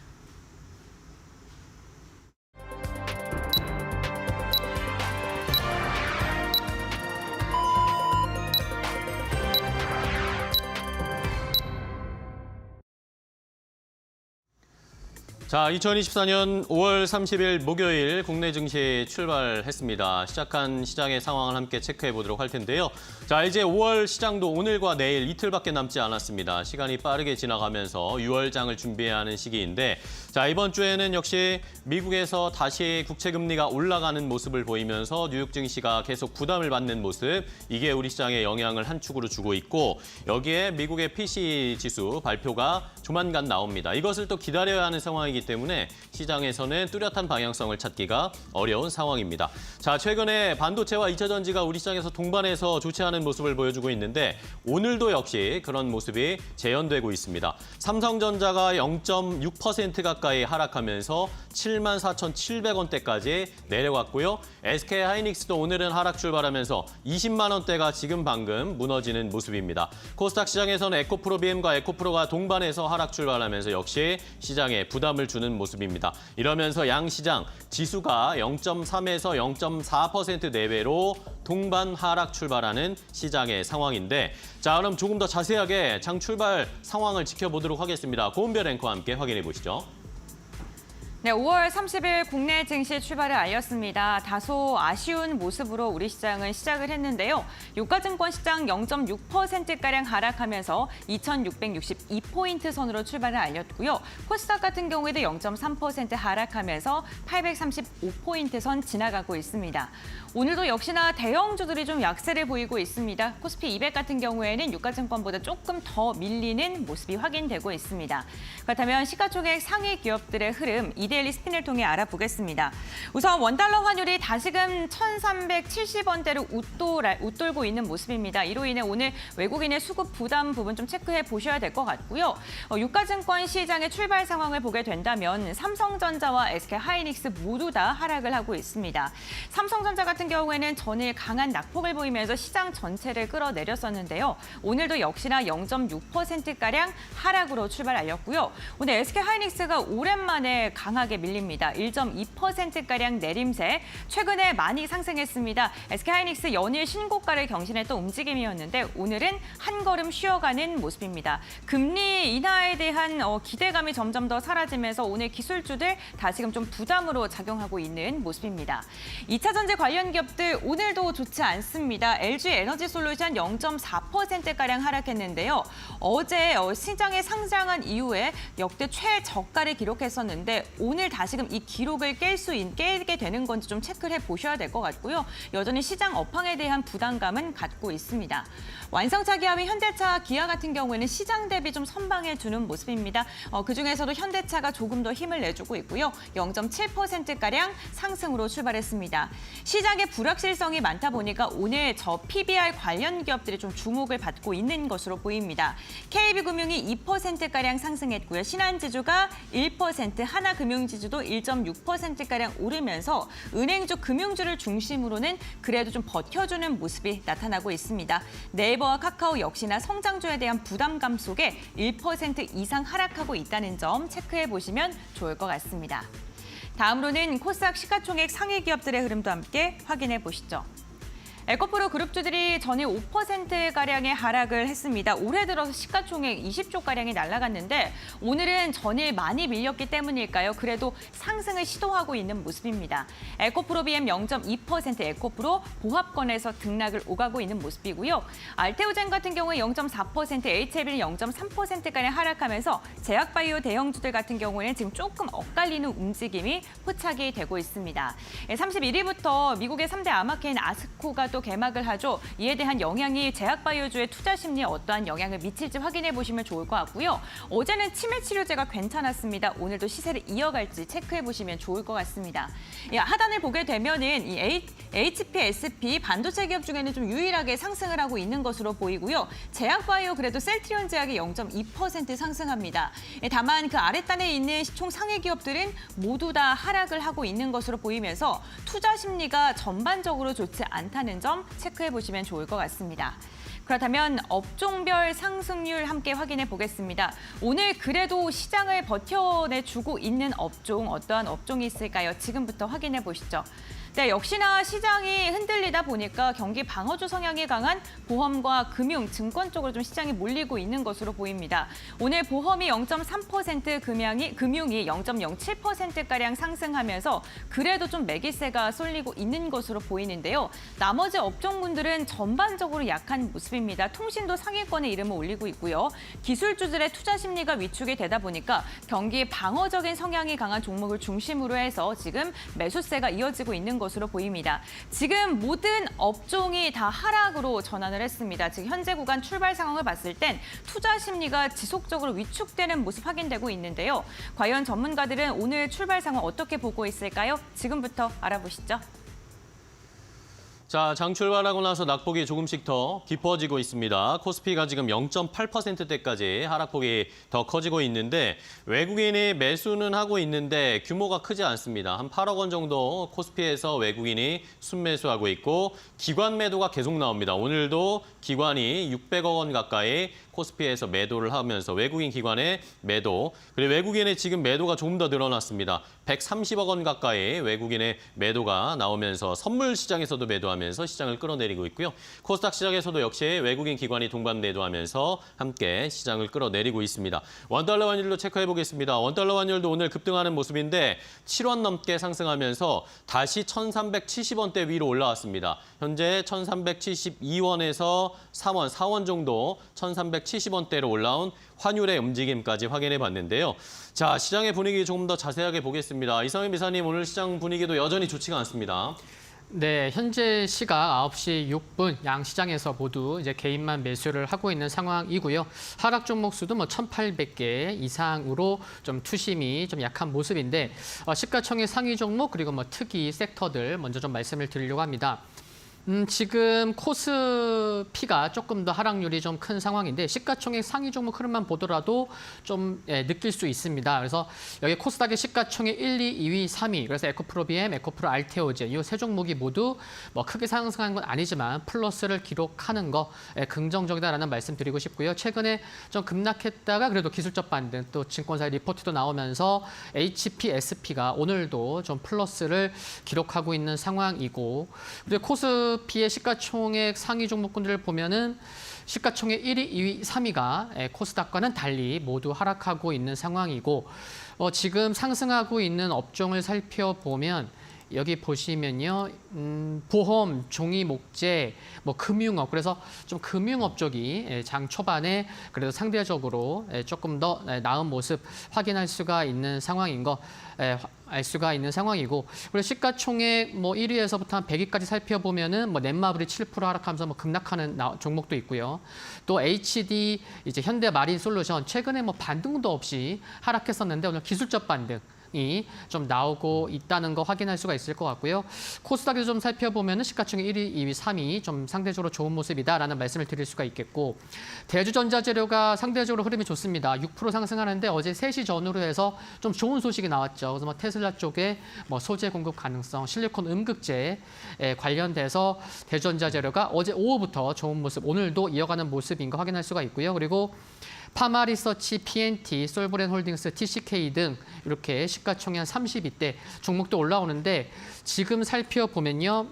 여기 강한 종목 섹터 두 개만 좀 살펴보면 오늘 웹툰 쪽이 강합니다. Y랩이 8% 상승하고 있고요. 키다리 스튜디오가 지금 VI에 들어갔네요. 11% 상승하고 있는데 어제 뉴스가 나왔죠. 네이버 웹툰 나스닥 상장 순조롭게 진행 중이다라는 소식이 있어서 오늘 웹툰 섹터가 굉장히 좀 강한 모습인 거 확인할 수가 있고 좀 방산주가 좀 차별하는 모습입니다. 좀 플러스 나왔다가 오늘 LIG 넥스원이 그 청궁2, 뭐 풍문, 해명 좀 공시가 좀 필요한 상황인데 좀 뭐 이렇게 그런 기대감이 그리고 어제 또 한 2천억 투자 소식이 나왔죠. 그래서 오늘 초반에 LIG 넥슨을 중심으로 해서 많은 종목군들이 좀 상승을 하기도 했는데 지금 현재 LIG 넥슨만 좀 상승하는 모습이다라는 말씀 드릴 수가 있겠고 화장품 섹터도 오늘은 좀 차별화가 나오고 있다라고 좀 말씀을 드릴 수 있을 것 같습니다. 네, 알겠습니다.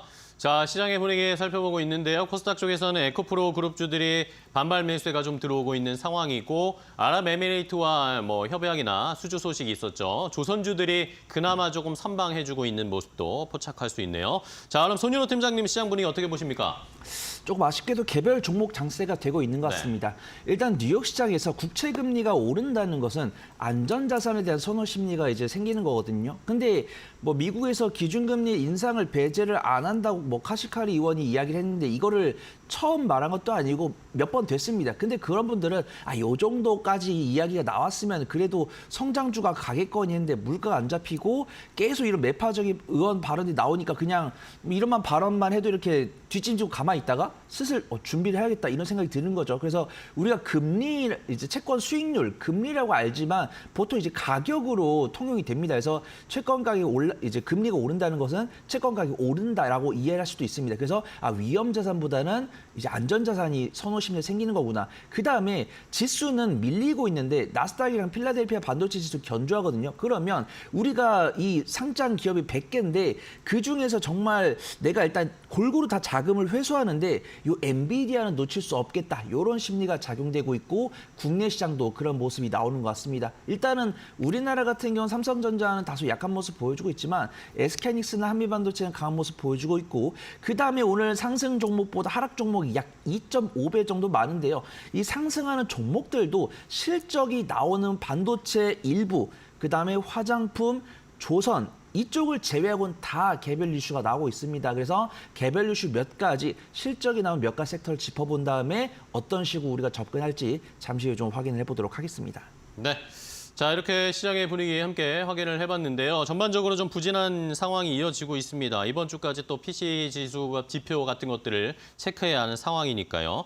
자, 그러면 시장에서 또 어떤 종목이나 업종이 많은 관심을 받고 있는지 더 자세하게 한번 확인해 보도록 하겠습니다. 고은별 앵커와 함께 체크해 보시죠.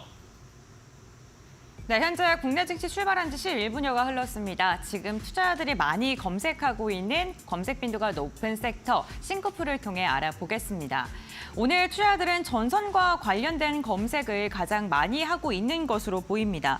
LS가 영국의 세계 최대 규모인 초고압 직류 송전 케이블 공장을 건설한다라는 소식이 전해지면서 다시금 전선 관련 기업들의 모멘텀이 좀 부각을 받고 있는 것으로 보이는데요. 다만 최근에 많이 상승한 것 때문인지 오늘 차익 매도 물량 수급 공방이 조금 벌어지고 있는 것으로 보이고요. 섹터 면으로 봤을 때는 섹터 자체는 좀 하락을 하고 있습니다. 그 아래로는 전력 설비가 이름을 올리고 있습니다. 역시나 마찬가지로 전선과 연계되어 있는 전반적인 매기세 확산이라고 생각을 해주시면 좋을 것 같습니다. 원격 의료와 관련된 검색도 많은데요. 원격 의료 같은 경우에는 산업부와 미국 상무부가 함께 원격 의료 디지털 헬스 분야에 대한 협력을 강화한다는 소식이 전해졌습니다. 원격 의료 쇼케이스를 화상으로 개최했다고 하는데요. 그래서 오늘 좀 모멘텀이 받고 있는 것 같고 섹터 자체도 좀 상승을 하고 있습니다. 웹툰과 관련된 관심도도 굉장히 뜨겁습니다. 네이버 웹툰이 오는 6월 다음 달이죠. 미국 나스닥 상장을 준비 중에 있는데요. 현재 라인, 야후에 대한 이슈에도 불구하고 무난하게 상장 준비를 이어가고 있다라는 소식 속에서 오늘 투자자들의 관심을 받고 있는 것으로 보입니다. 네, 이렇게 스핀을 통해서 조금 더 자세하게 투자자들의 상승률 상위 종목들도 함께 확인해 보도록 할 텐데요. 이데리 스핀 지금부터 확인해 보시죠. 네, 먼저 상승률 상위 종목들 살펴보도록 하겠습니다. 오늘 시장을 좀 주도하고 있는 강한 상승을 보여주고 있는 그룹들입니다. 헝션그룹 같은 경우는 중국계 회사입니다. 오늘 국내 증시에 상장이 되어 있는데 미증시 상장에 대한 기대감 지속적으로 나오면서 이 상한가에 지금 안착을 하려고 하는 모습 나타나고 있고요. 신세계 건설 같은 경우에는 어제에 이어서 오늘도 좀 시세를 분출하고 있습니다. 6,500억 원 규모의 신종 자본증권을 발행을 해서요. 부채 규모가 대폭 좋아졌다고 합니다. 지금 그로 인해서 건설 자체가 불황이긴 하지만 자본 자체가 괜찮아졌다라는 긍정적인 전망이 나오면서 20% 가까운 상승을 지금 하고 있고요.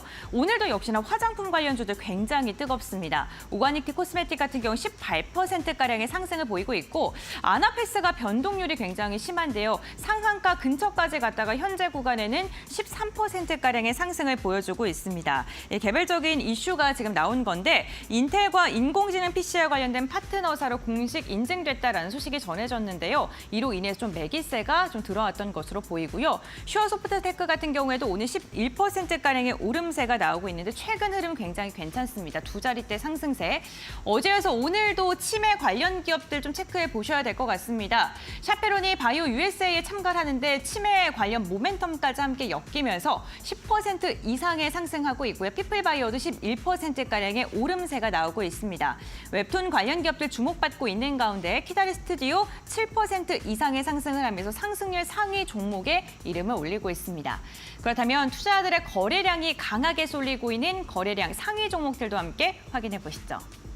네, 거래량 상위 종목들 체크해 보겠습니다. 역시나 슈어소프트테크가 12%가량의 오름세가 나오고 있고요. 거래량도 종목들 가운데 가장 많은 거래량이 쏠리고 있는 것으로 보입니다. 이 종목 같은 경우에 원전 관련 기업입니다. SMR 관련 기업인데 오늘 원전 관련 기업들 옆쪽에 있는 우리 기수가 비교했을 때 종목별 차별화 장세가 이어지고 있는 가운데 두 자릿대 강세가 나타나고 있다는 점. 유리기판 관련 기업들 다시금 힘을 받습니다. HP 테크놀로지 4% 이상 상승하고요. 투자자들의 관심도 이어지고 있습니다.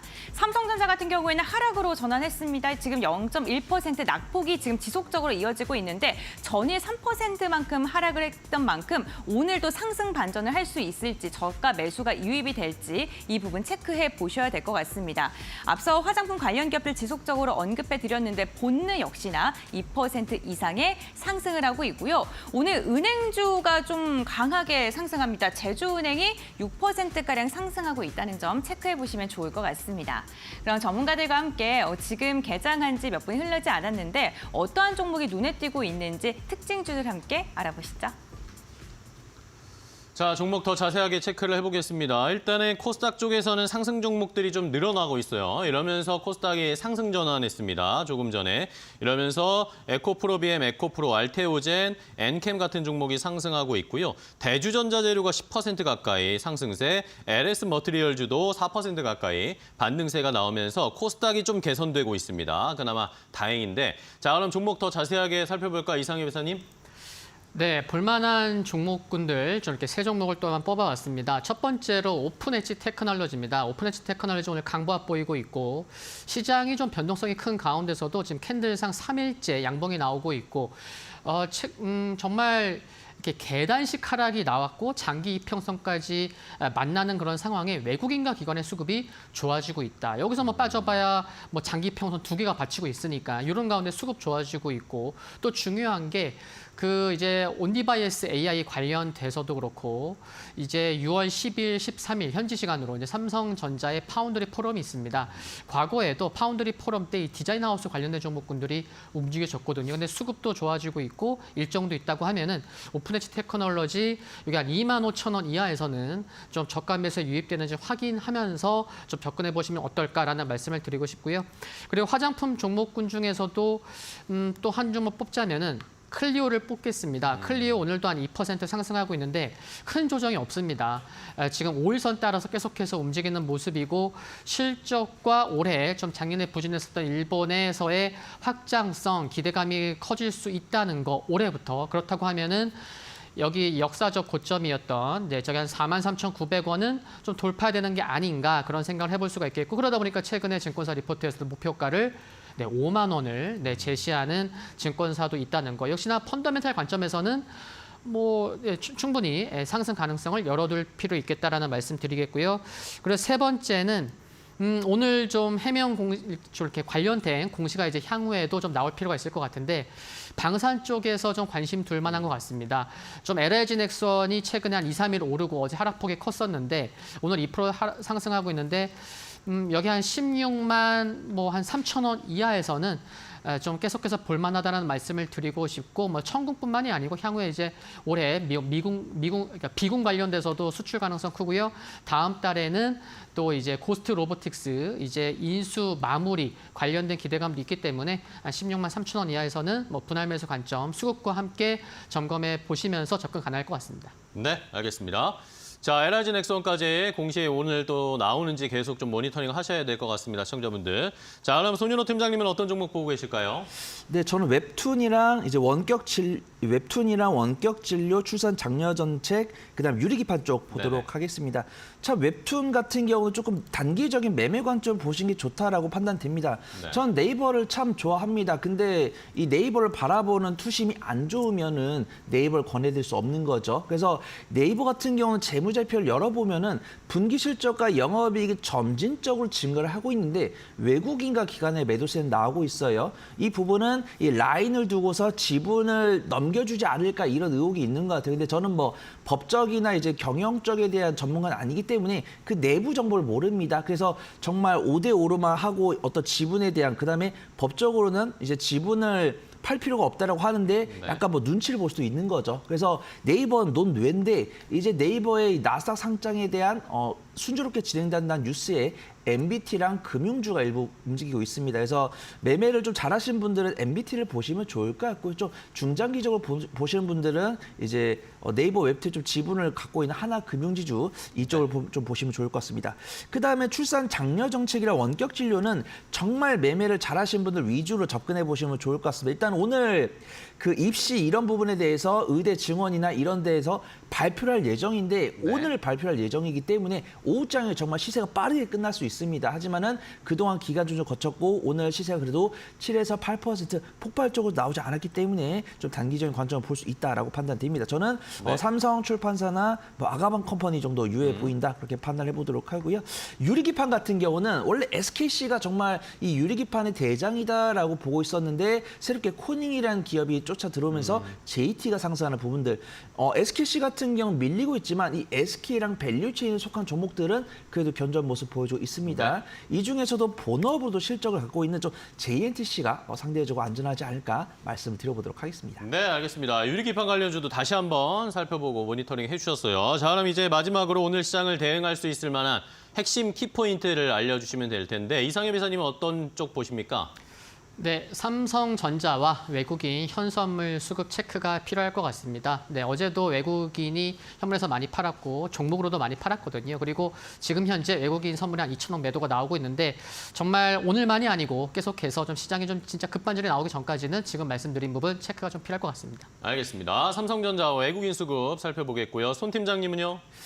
네, 저는 이번 주에 발표될 경제지표랑 의원들 발언 좀 확인을 해보면 좋을 것 같습니다. 일단 지금 시장 낙폭을 더 키우지 않고 있고 우리 시청자분들 좋아하시는 2차전지 관련 종목들이 좋은 모습 보여주고 있는데 증권사들의 매도 리포트는 나오고 있는데 어떤 악재가 나왔을 때 기술적 반등이 나오는 부분이기 때문에 저는 2차전지 기술적 반등 중이다라고 보고 있고요. 바닥 확인은 2분기 실적 이유가 정말 바닥 확인이 될 것 같다. 그거 좀 판단해 보도록 하겠습니다. 네, 알겠습니다. 자, 마지막까지 미국에서 또 발표된 경제지표 잘 체크해 보도록 하겠습니다. 오늘 두 분과 함께 개장 준비했는데요. 좋은 전략 소개해 주셔서 감사하고 다음 시간에 또 뵙도록 하겠습니다. 고생 많으셨습니다. 고맙습니다.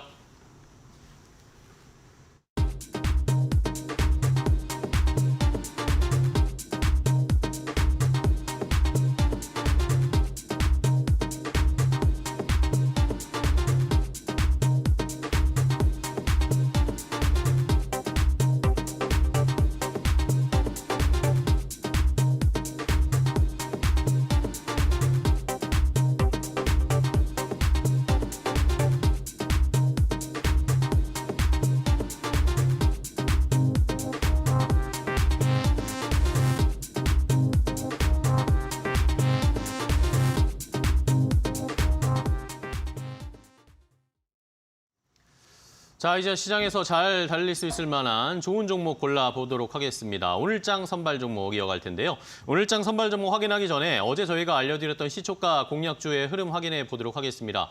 저희 이데일리 TV 어제 파이널샷 프로그램에서 시초가 오늘 공략해 볼 만한 종목으로 VT를 제시를 해드렸습니다. 하이투자증권 이청원 PB가 화장품주들에 대한 긍정적인 의미, 긍정적인 모멘텀들을 설명하면서 VT를 설명해 주셨는데 실적도 좋고 영업이익률도 좋고 주가도 흐름 굉장히 좋은 상황입니다. 오늘 만약에 시초가에 매수하셨다면 31,000원에 공략을 하셨을 것이고 목표 가격은 34,500원으로 제시했는데요. 오늘도 화장품주들의 흐름 시장이 지지부진하지만 좋은 상황입니다. VT는 어떨까요? 확인해 보겠습니다. 오늘도 VT 2% 넘게 상승세를 보이면서 31,800원에 현재 흐름을 보여주고 있는데 계속해서 좋은 리들샷에 관련된 긍정적인 이야기 계속 나오고 있는 VT 앞으로의 주가 흐름 잘 체크해 보시기 바랍니다.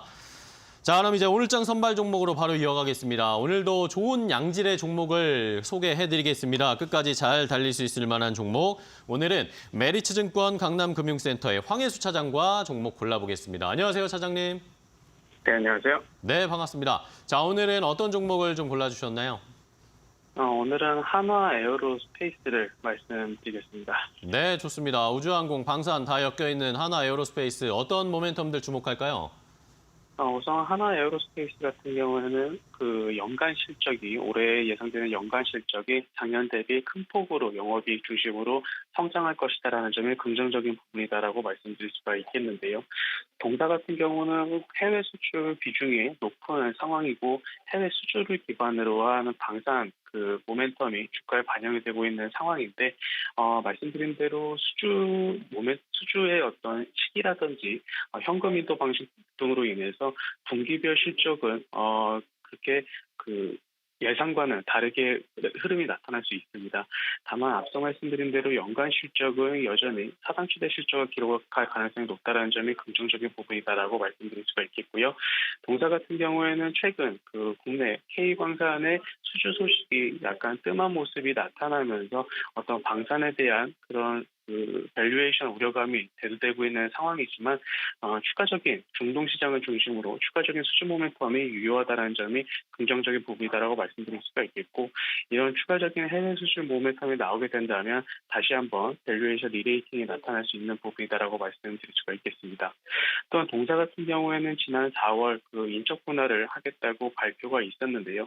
이에 따라 인적 분할을 통해서 하나 에어로스페이스 같은 경우에는 디스카운트 요인이 오히려 해소가 되면서 이에 따른 주가 상승 모멘텀도 작용할 수 있다 이렇게 말씀드리겠습니다. 네, 좋습니다. 하나 에어로스페이스 계속 기대감 커지고 있는 상황인데 그럼 가격은 어떻게 잡아볼까요? 현재 21선 부분에서 가격 공방이 나타나고 있는 상황인데요. 현재가부터 매수하셔도 나쁘지 않은 부분이다라고 말씀을 드리겠고 다들 현재가부터 분할 매수로 접근하시는 전략 추천드리겠고요. 목표가는 정고점 상단 부분인 26만 원, 손절가는 18만 원으로 말씀드리겠습니다.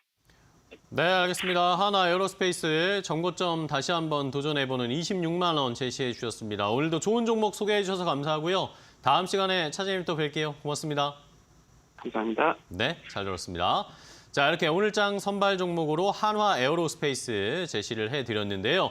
한화 에어로스페이스가 오늘 조금 개선되면서 상승하면서 주가 잘 갈 수 있을지 저희가 끝까지 체크해드리도록 하겠습니다. 저희 데일리 TV 파이널샷 프로그램에서 다시 한번 이 오늘장 선발 종목 한화 에어로스페이스 체크해드릴 테니까요. 끝까지 함께해 주시기 바랍니다. 지금까지 오늘장 선발 종목이었습니다.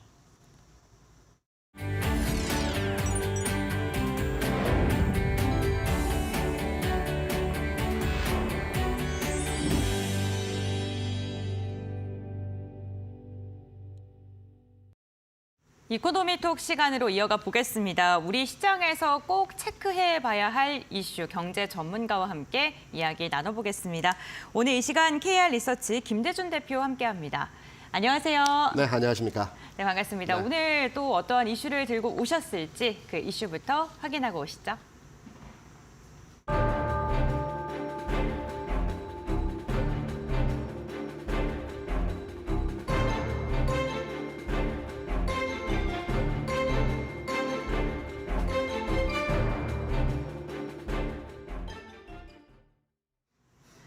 올해 들어서 글로벌 증시와 비교했을 때 국내 증시 참 답답한 흐름 이어가고 있습니다. 세계는 AI 호재로 인해서 들썩이고 있는데 국내 증시는 박스권에서 횡보하는 움직임이 이어지고 있는데요. 대표님, 5월도 마찬가지였습니다. 박스권을 좀 답답하게 이어갔는데 네.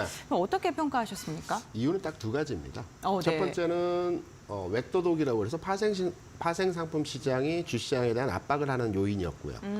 두 번째는 엔화와 연동된 그 원달러 형태에서의 움직임이 제한적이었기 때문입니다.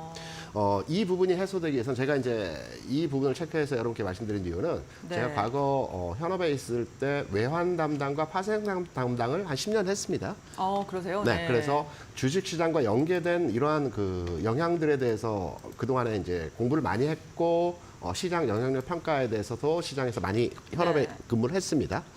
최근에 그 외국인 투자자들이 파생 상품 시장에서 시장 압박 요인으로서 선물 매도를 강하게 치고 있거든요.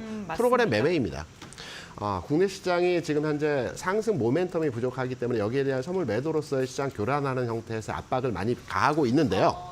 과거로부터 통계적으로 현상에서의 내용을 판단해 보면 1년에 한 3-4차례 그 파생 상품 시장에서의 외국인 매도가 집중적인 형태에서 그 진행이 되어집니다. 근데 일시적이고요. 이 매도가 강하게 한번 들어오고 나서 다시 환매수가 들어오는 과정에서 지수는 리바운딩이 세게 나옵니다. 그래서 우리는 지금 현재 시점에서의 시장을 판단할 때 지금 지수가 빠지고 있죠. 어제도 그렇고 오늘도 조정을 받고 있는데 이 조정의 하단부가 어디일지를 판단해 보게 돼서 리바운딩을 찾아야 되는데 어제 1조 5천억 정도 외국인 매도가 나왔어요. 선물시장에서. 오늘도 지금 현재 한 2천억에 3천억 정도 매도가 나오고 있습니다. 어제보다는 좀 감소되는 현상에서의 모습을 보여주고 있죠. 그러면 어제가 최피크단에서의 그 선물 매도에서의 현상이 나타났다고 판단이 되고 있고요. 이제 어느 정도의 선물 매도 규모 측면에서의 내용이 좀 감소하는 추세로의 흐름이 나타나고 있기 때문에 다음 주 정도 선에서는 리바운딩이 강하게 나타나는 현상에서의 모습이 진행되지 않을까 이렇게 판단이 되고 있습니다. 6월 초에는 조금 반등할 수 있다고 보시는 거예요? 반등 시그널 모멘텀이 만들어질 수 있죠. 그리고 두 번째는 엔화와 연동된 흐름인데요. 국내 주식시장이 박스권에 갇혀 있기도 하지만 일본 시장도 최근에 박스권에 갇혀 있어요. 글로벌리 그 외국인 투자자들 입장에서 볼 때는 일본 시장과 우리 시장을 이제 비교 대상 국가 측면에서 비슷하게 판단을 하고 있거든요. 물론 대만이나 독일이나 그 브라질 같은 경우에도 증시 상황은 좋은 반면에 우리는 일본과 연동된 엔화와 연동된 흐름에서의 시장 흐름들이 가장 중요한 그 내용으로 진행이 되고 있기 때문에 엔화가 지금 157엔, 최근에 160엔 갔다가 157엔까지 진행이 되는 상태에서 박스권에 갇혀 있습니다. 엔화 약세 현상이 기존까지의 일본 시장의 상승 원동력이었다면 추가적으로 일본 정부에서 어떤 그 시장을 부양할 수 있는 내용이 나오지 않고 있기 때문에 일본 시장도 박스에 갇혀 있고 우리 시장도 박스에 갇혀 있다라고 보고 있습니다. 이 내용 또한 다음 주 정도에는 어떤 시장에서의 변화의 흐름이 진행될 가능성이 있다라고 판단되기 때문에 저는 개인적으로 박스에 갇힌 주식시장에서의 국내 상황은 다음 주 정도 선에서는 어떤 방향성의 흐름을 판단할 수 있는 내용의 모습을 예상할 수 있다. 이렇게 판단하고 있죠.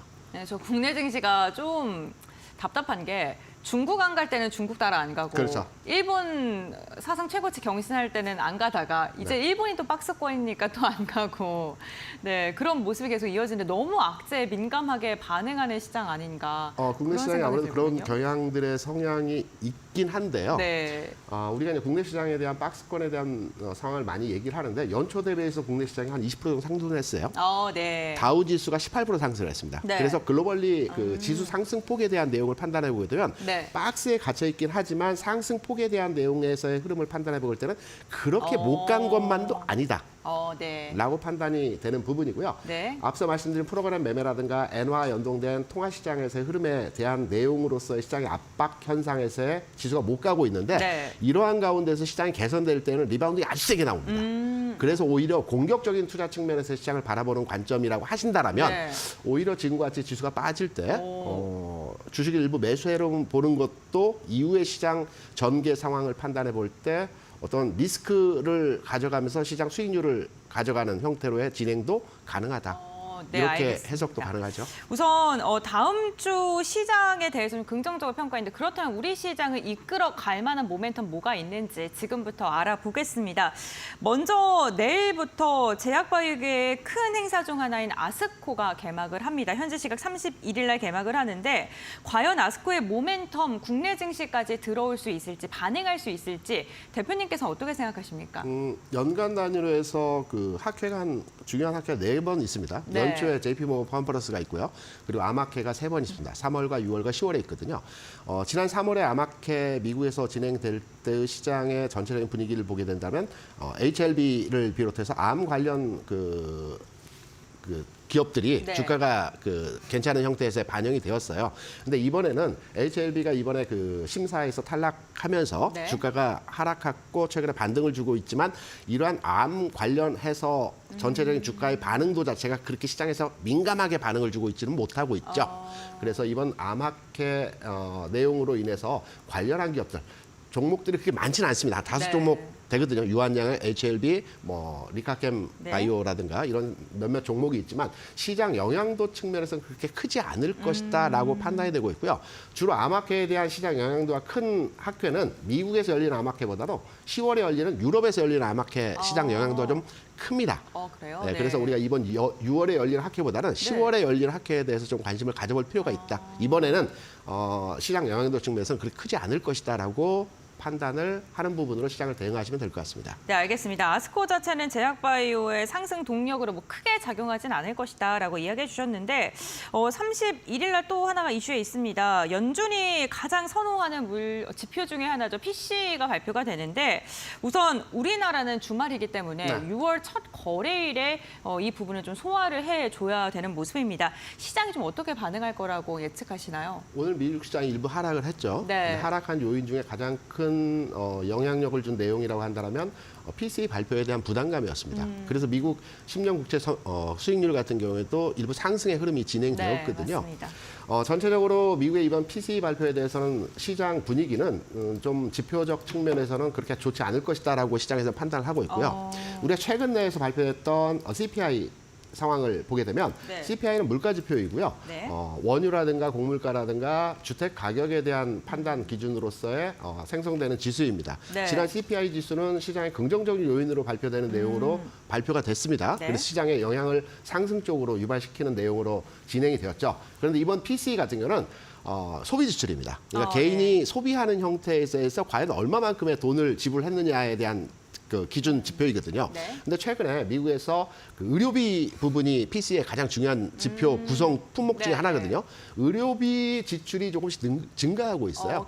PC에 들어가는 의료비는 보험도 다 포함되는 네, 거죠? 맞습니다. 네. 그렇기 그럼 때문에 이번 실질적으로. PCE 네. 발표가 시장에서는 한 2.8% 상승률을 보고 있는데 예상치 내지는 예상치보다 약간 상회하는 내용에서의 흐름이 진행될 것 같습니다. 그래서 네. 이번에 나오는 지표적 측면에서의 흐름을 판단해 보게 되면 시장의 긍정적 요인보다는 다소 시장에 대한 압박하는 네. 조정을 줄 수 있는 지표의 내용으로 판단할 수 있는 흐름이 진행될 가능성이 있기 때문에 여기에 대해서도 좀 우리가 우려하고 준비를 해야 될 필요가 있다라고 생각을 하고 있죠.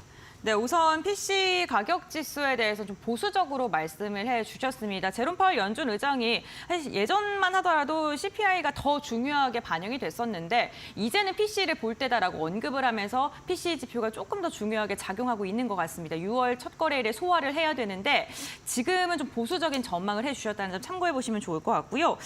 그 와중에 증권가에서 하반기에 네. 코스피 3,000피 될 거다라는 좀 전망도 나오고 있는 상황입니다. 왜 이러한 전망이 나왔는지도 궁금하고요. 과연 이 6월이 하반기에 들어가기 전에 상승의 초입 구간을 만들고 좀 지표를 형성할 수 있을지도 궁금하거든요. 저도 3천에 대해서는 긍정적으로 판단하고 동의합니다. 하반기예요? 네. 네. 올 연초만 하더라도 골드만삭스에서 네. 지수 2,800포인트를 예상을 했을 때 과연 갈까? 라는 의구심들을 많이 가졌었죠. 네. 근데 2,800포인트 같은 건 이제 근접권에 와 있죠. 네. 이제 3,000포인트에 대한 얘기들을 많이 하는데 여기에 대한 기본적인 시장 배경에서의 내용은 이제 그 IMF나 OECD에서 그 세계 경제 성장률 3.2% 정도 성장을 한다라고 합니다. 네. 이 중에 신흥국 중심의 성장이 올해 진행이 될 것이고 이 신흥국 내에서는 한국, 중국, 인도 같은 나라들이 경제 성장률이 생산을 기반으로 해서 성장을 한다라고 합니다. 그래서 기본적으로 증시가 상승할 수 있는 전체 주변 환경은 만들어졌다라고 판단이 되고 있어요. 네. 반면 우리가 이제 중간 단계에서 트렌드는 이제 상승으로 가닥을 잡았는데 중간에 이제 그 롤링이라고 해서 2,800을 못 뚫어요. 네, 그렇죠. 롤링이라서 오르내림의 과정을 많이 네. 반복하죠. 이러한 이슈가 이번에 나온 PCE가 될 것이고요. 또 연준의 6월 FOMC 회의가 될 것이고 네. 이런 내용으로 인해서 지수는 조정받고 상승하고 조정받고 상승하면서 전체적인 그 흐름에서의 저점을 높여가는 형태가 될 것이다. 다만 연말 기준으로 해서 시장을 판단해 보게 되면 지금 대비해서 충분히 3,000포인트 상승까지 여력이 있다라고 저도 개인적으로 판단을 하고 있습니다. 그러세요? 네. 그러면은 어떤 것 때문에 3,000포인트를 갈 수 있다고 보시는 거예요? 근거가 궁금합니다. 우리가 주식 투자를 할 때 네. 작은 이슈와 작은 그 상황에 대해서 너무 몰입해서 과몰입되어진 투자를 많이 합니다. 그렇죠. 최근의 내용을 판단해 보게 되면 우리 앵커가 잠깐 얘기했지만 PCE라든가 네. 연준 그 FOMC 회의라든가 네. 이런 작은 부분에 대해서 판단을 해서 시장을 조종받지 않을까라고 우리가 이제 그 걱정하죠. 걱정을 네. 많이 하는데요. 네. 전체적인 주식시장에서의 방향은 큰 가닥을 보고 접근을 해야 됩니다. 앞서 말씀드린 대로 주식시장은 경제 성장과 연동되어진 흐름으로의 시장이 방향성을 가지고 움직이기 때문에 올해 경제 성장 자체가 지난해 우리나라 경제 성장률은 1.4% 성장을 보였거든요. 네. GDP 성장률이. 올해는 2.2에서 2.4% 성장을 한다고 합니다. 다 아시는 바와 같이 반도체를 등등해서 수출 경쟁력을 가진 산업의 성장이 이루어질 것으로 판단되고 있기 때문에 큰 줄기는 상승할 것이고요. 중간에 여러 가지 그 상승에 저해하는 그 하락 요인들이 일부 발생할 수는 네. 있습니다. 네. 그래서 오늘과 같이 또 최근 상황과 같이 시장이 박스권 내에서 흐름을 보여주다가 일부 하락의 과정의 모습이 나타날 때는 오히려 저점의 매수 기회가 될 것이다. 이렇게 시장 대응을 하시면 될 것 같아요.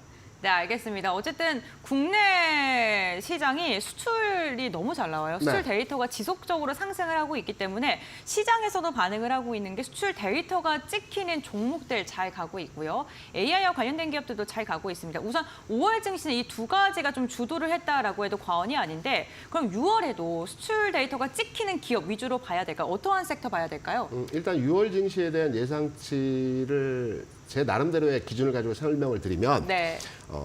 제 개인적인 생각이 아니고요. 과거 10년 내에 6월장이 어떠했는가를 평가를 해보게 되면 올해 6월에 대한 어떤 전체적인 시장에서의 내용도 우리가 유추해서 예상을 해볼 수가 있겠죠. 네, 그렇죠. 지난 10년 내 6월 증시에 대한 지수 변동 상황에서의 흐름을 보게 되면 10개 구간에서의 증시 상황에서 3번은 상승을, 4번은 상승을 했습니다. 네. 그리고 3번은 보합권에서의 움직임입니다. 네. 보합권이라고 하는 것은 전월 종가 대비 한 15포인트 내외에서 움직였던 시장을 보합선이라고 네. 판단을 하는데요. 3번은 보합선이었고요. 그리고 한 3번 정도가 하락을 했어요.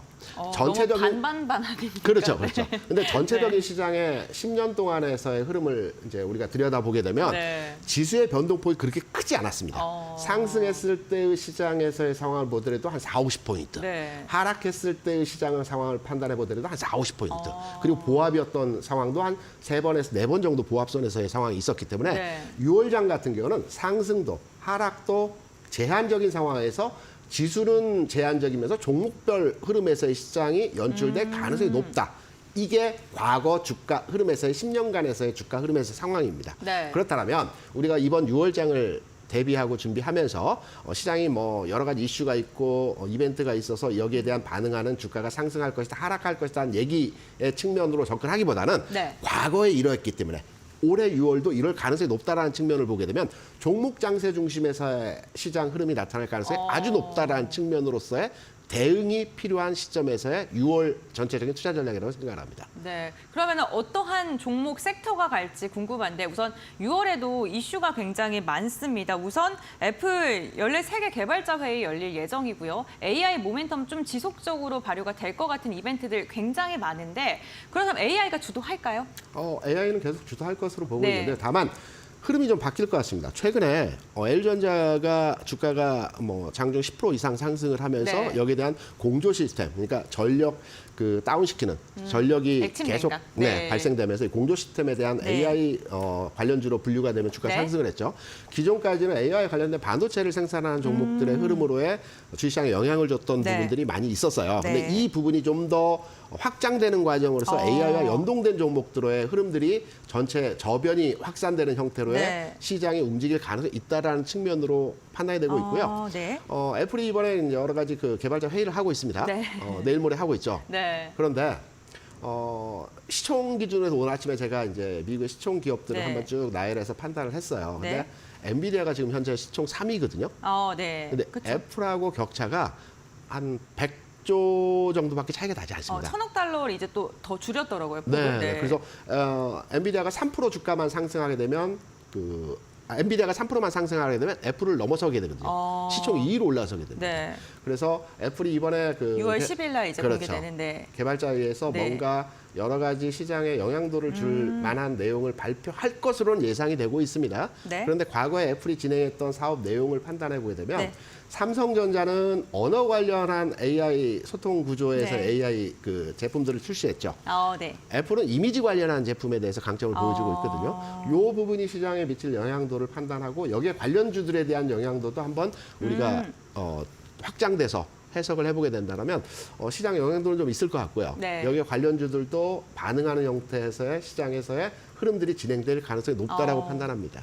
그렇다면은 이 이벤트를 가장 빅 이벤트로 보시는 걸까요? 6월에 제일 주목해 볼 만한 이벤트 간단하게. 6월에 맞습니다. G7도 있고요. 네. 그다음 유럽의 금리 인하도 있고요. 역시 금리군요. 네. 네, 맞습니다. 요 중요한 이벤트가 월 말에 몰려 있습니다. 네. 그래서 월말 정도에서의 흐름이 시장 전환 포인트에서의 모습이 진행될 가능성이 높다. 월 중에는 좀 더 박스권 내에서의 지금의 흐름이 좀 더 이어질 것 같다. 이렇게 판단합니다. 네, 알겠습니다. 국내 증시 5월장 지지부진한 박스권 움직임을 연일 보여줬습니다. 다만 김재준 대표의 설명에 따르면 시장 박스권이긴 하지만 우상향 추세는 연일 이어가고 있다라고 긍정적인 전망해 주셨고요. 하반기에 3,000포인트에 대한 가능성에 대한 언급까지 해주셨습니다. 우리 어떻게 시장을 좀 다가가야 될지 투자 포인트 짚어봤으니까요. 참고해 보시면 좋을 것 같습니다. 또 오늘 도움 말씀 주신 대표님과는 여기서 마무리하겠습니다. 네. 오늘 말씀 감사합니다.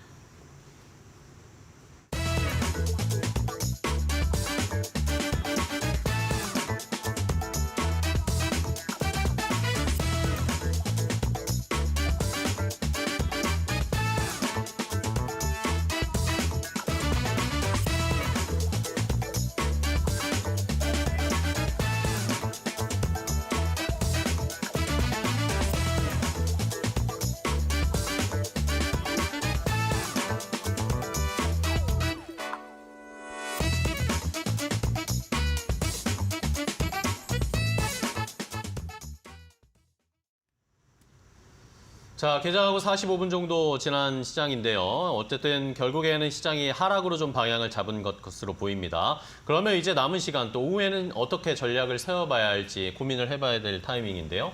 네, 그렇습니다. 오후장 투자 전략 시간을 통해서 알아보도록 할 텐데요. 오늘 이 시간 하이투자증권의 이화진 과장 연결돼 있습니다. 안녕하십니까? 네, 안녕하세요. 네, 과장님 안녕하세요. 오늘 시장도 여전히 좀 지지부진하고 결국에 코스닥도 하락 전환을 했습니다. 어떻게 보고 계세요? 네, 결국에는 이제 이번 주 GDP나 PC 물가 지표도 굉장히 좀 중요할 것으로 보이고 있는데, 결국에는 좀 실적이 2분기도 좀 기대감이 큰 하장품단이 계속 지속적으로 상승 흐름이 이제 나오는 것 같습니다. 오늘 이제 노무라 리포트도 이제 나오긴 했습니다만은 결국 북미 시장에 대한 이제 시장 규모 자체가 이제 한국보다 워낙 큰 시장이다 보니까 여기에 앞으로 향후에 더 실적적인 측면에서 좀 긍정적인 모습을 보일 수 있다라고 해서 좀 하장품주가 계속 꾸준히 좋아지고 있고요. 그리고 이제 최근에 이제 한중일 이제 정상회담 이후에 이제 그런 이제 향후 FDA에 따라서 이제 중국 이제 외자판에 대한 기대감에 따라서 오늘 게임주들이 물론 좀 개별적으로도 움직이긴 하겠지만은 게임주들의 흐름이 좀 괜찮아 좀 보이고요. 그리고 이제 아스코 이제 얼마 남지 않았습니다. 이제 아스코에 따라서 이제 바이오 쪽에 대한 흐름, 물론 금리 인하에 대한 기대감이 조금씩 사라지긴 했지만은 예, 최근에 많이 빠졌던 측면에서 좀 반등 자리가 나오지 않았나 좀 생각을 하고 있습니다. 네, 그렇군요. 섹터별 장세가 이어지고 있는 상황입니다. 오후장 역시 이러한 기조 지속될까요?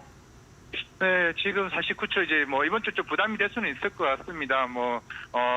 미국 GDP 2분기 발표랑 그리고 이제 향후 이제 PC 물가 지표 발표가 있을 것으로 보이고 있는데 지금 이제 10년물 국채 금리 자체가 4.4에서 4.5인데 4.6까지 좀 올라간 상황이기 때문에 결국 시장이 좀 성장주에 대한 흐름이 어느 정도 조금 스탑되는 분위기가 있기 때문에 조금 경계감을 갖자 말씀을 드리겠고, 결국에는 이제 두 번째로 이제 결국에는 2분기 실적에 대한 기대감입니다. 화장품 결국에는 외국인이나 기관 수급이 계속 나오는 이유가 좀 있다라는 좀 생각을 하고 있기 때문에 화장품은 그래도 조금은 이제 접근해봐도 괜찮지 않나. 물론 이제 실리콘투는 단기적으로 좀 많이 올랐지만은 VT와 같은 여러 종목들도 충분히 접근할 수 있다라고 말씀을 드리겠고, 세 번째는 이제 알테오젠이나 유황라인 관련된 2분기나 3분기 스케줄 일정이 있는 흐름들이 향후에 좀 기대감이 더 커질 수 있다 말씀드리겠습니다.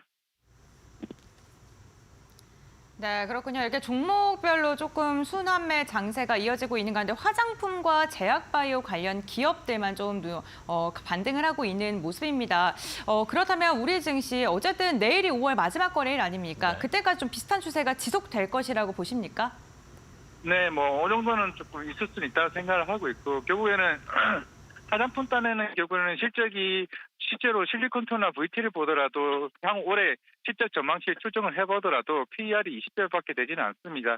그만큼 오히려 2, 3분기 때는 해외에 대한 확장성이 더 중요하게 좀 볼 것으로 보이고 있기 때문에 이 섹터는 집중적으로 보고, 바이오는 결국에는 이제 금리나 시그널이 좀 줄어들었기 때문에 알테오젠 같은 경우도 3분기 키트루다 임상 3상에 대한 기대감이 좀 남아있고, 그리고 유황라인 같은 경우는 이번에 FDA 맥라저 승인까지 찾아본다라고 하게 되면은 조금은 이제 모멘텀 플레이를 좀 해볼 수 있지 않을까 생각을 하고 있습니다. 네, 알겠습니다. 자, 오늘 좋은 전략 소개해 주셔서 감사하고요. 다음 시간에 또 뵙겠습니다. 고맙습니다. 네, 감사합니다. 네, 잘 들었습니다.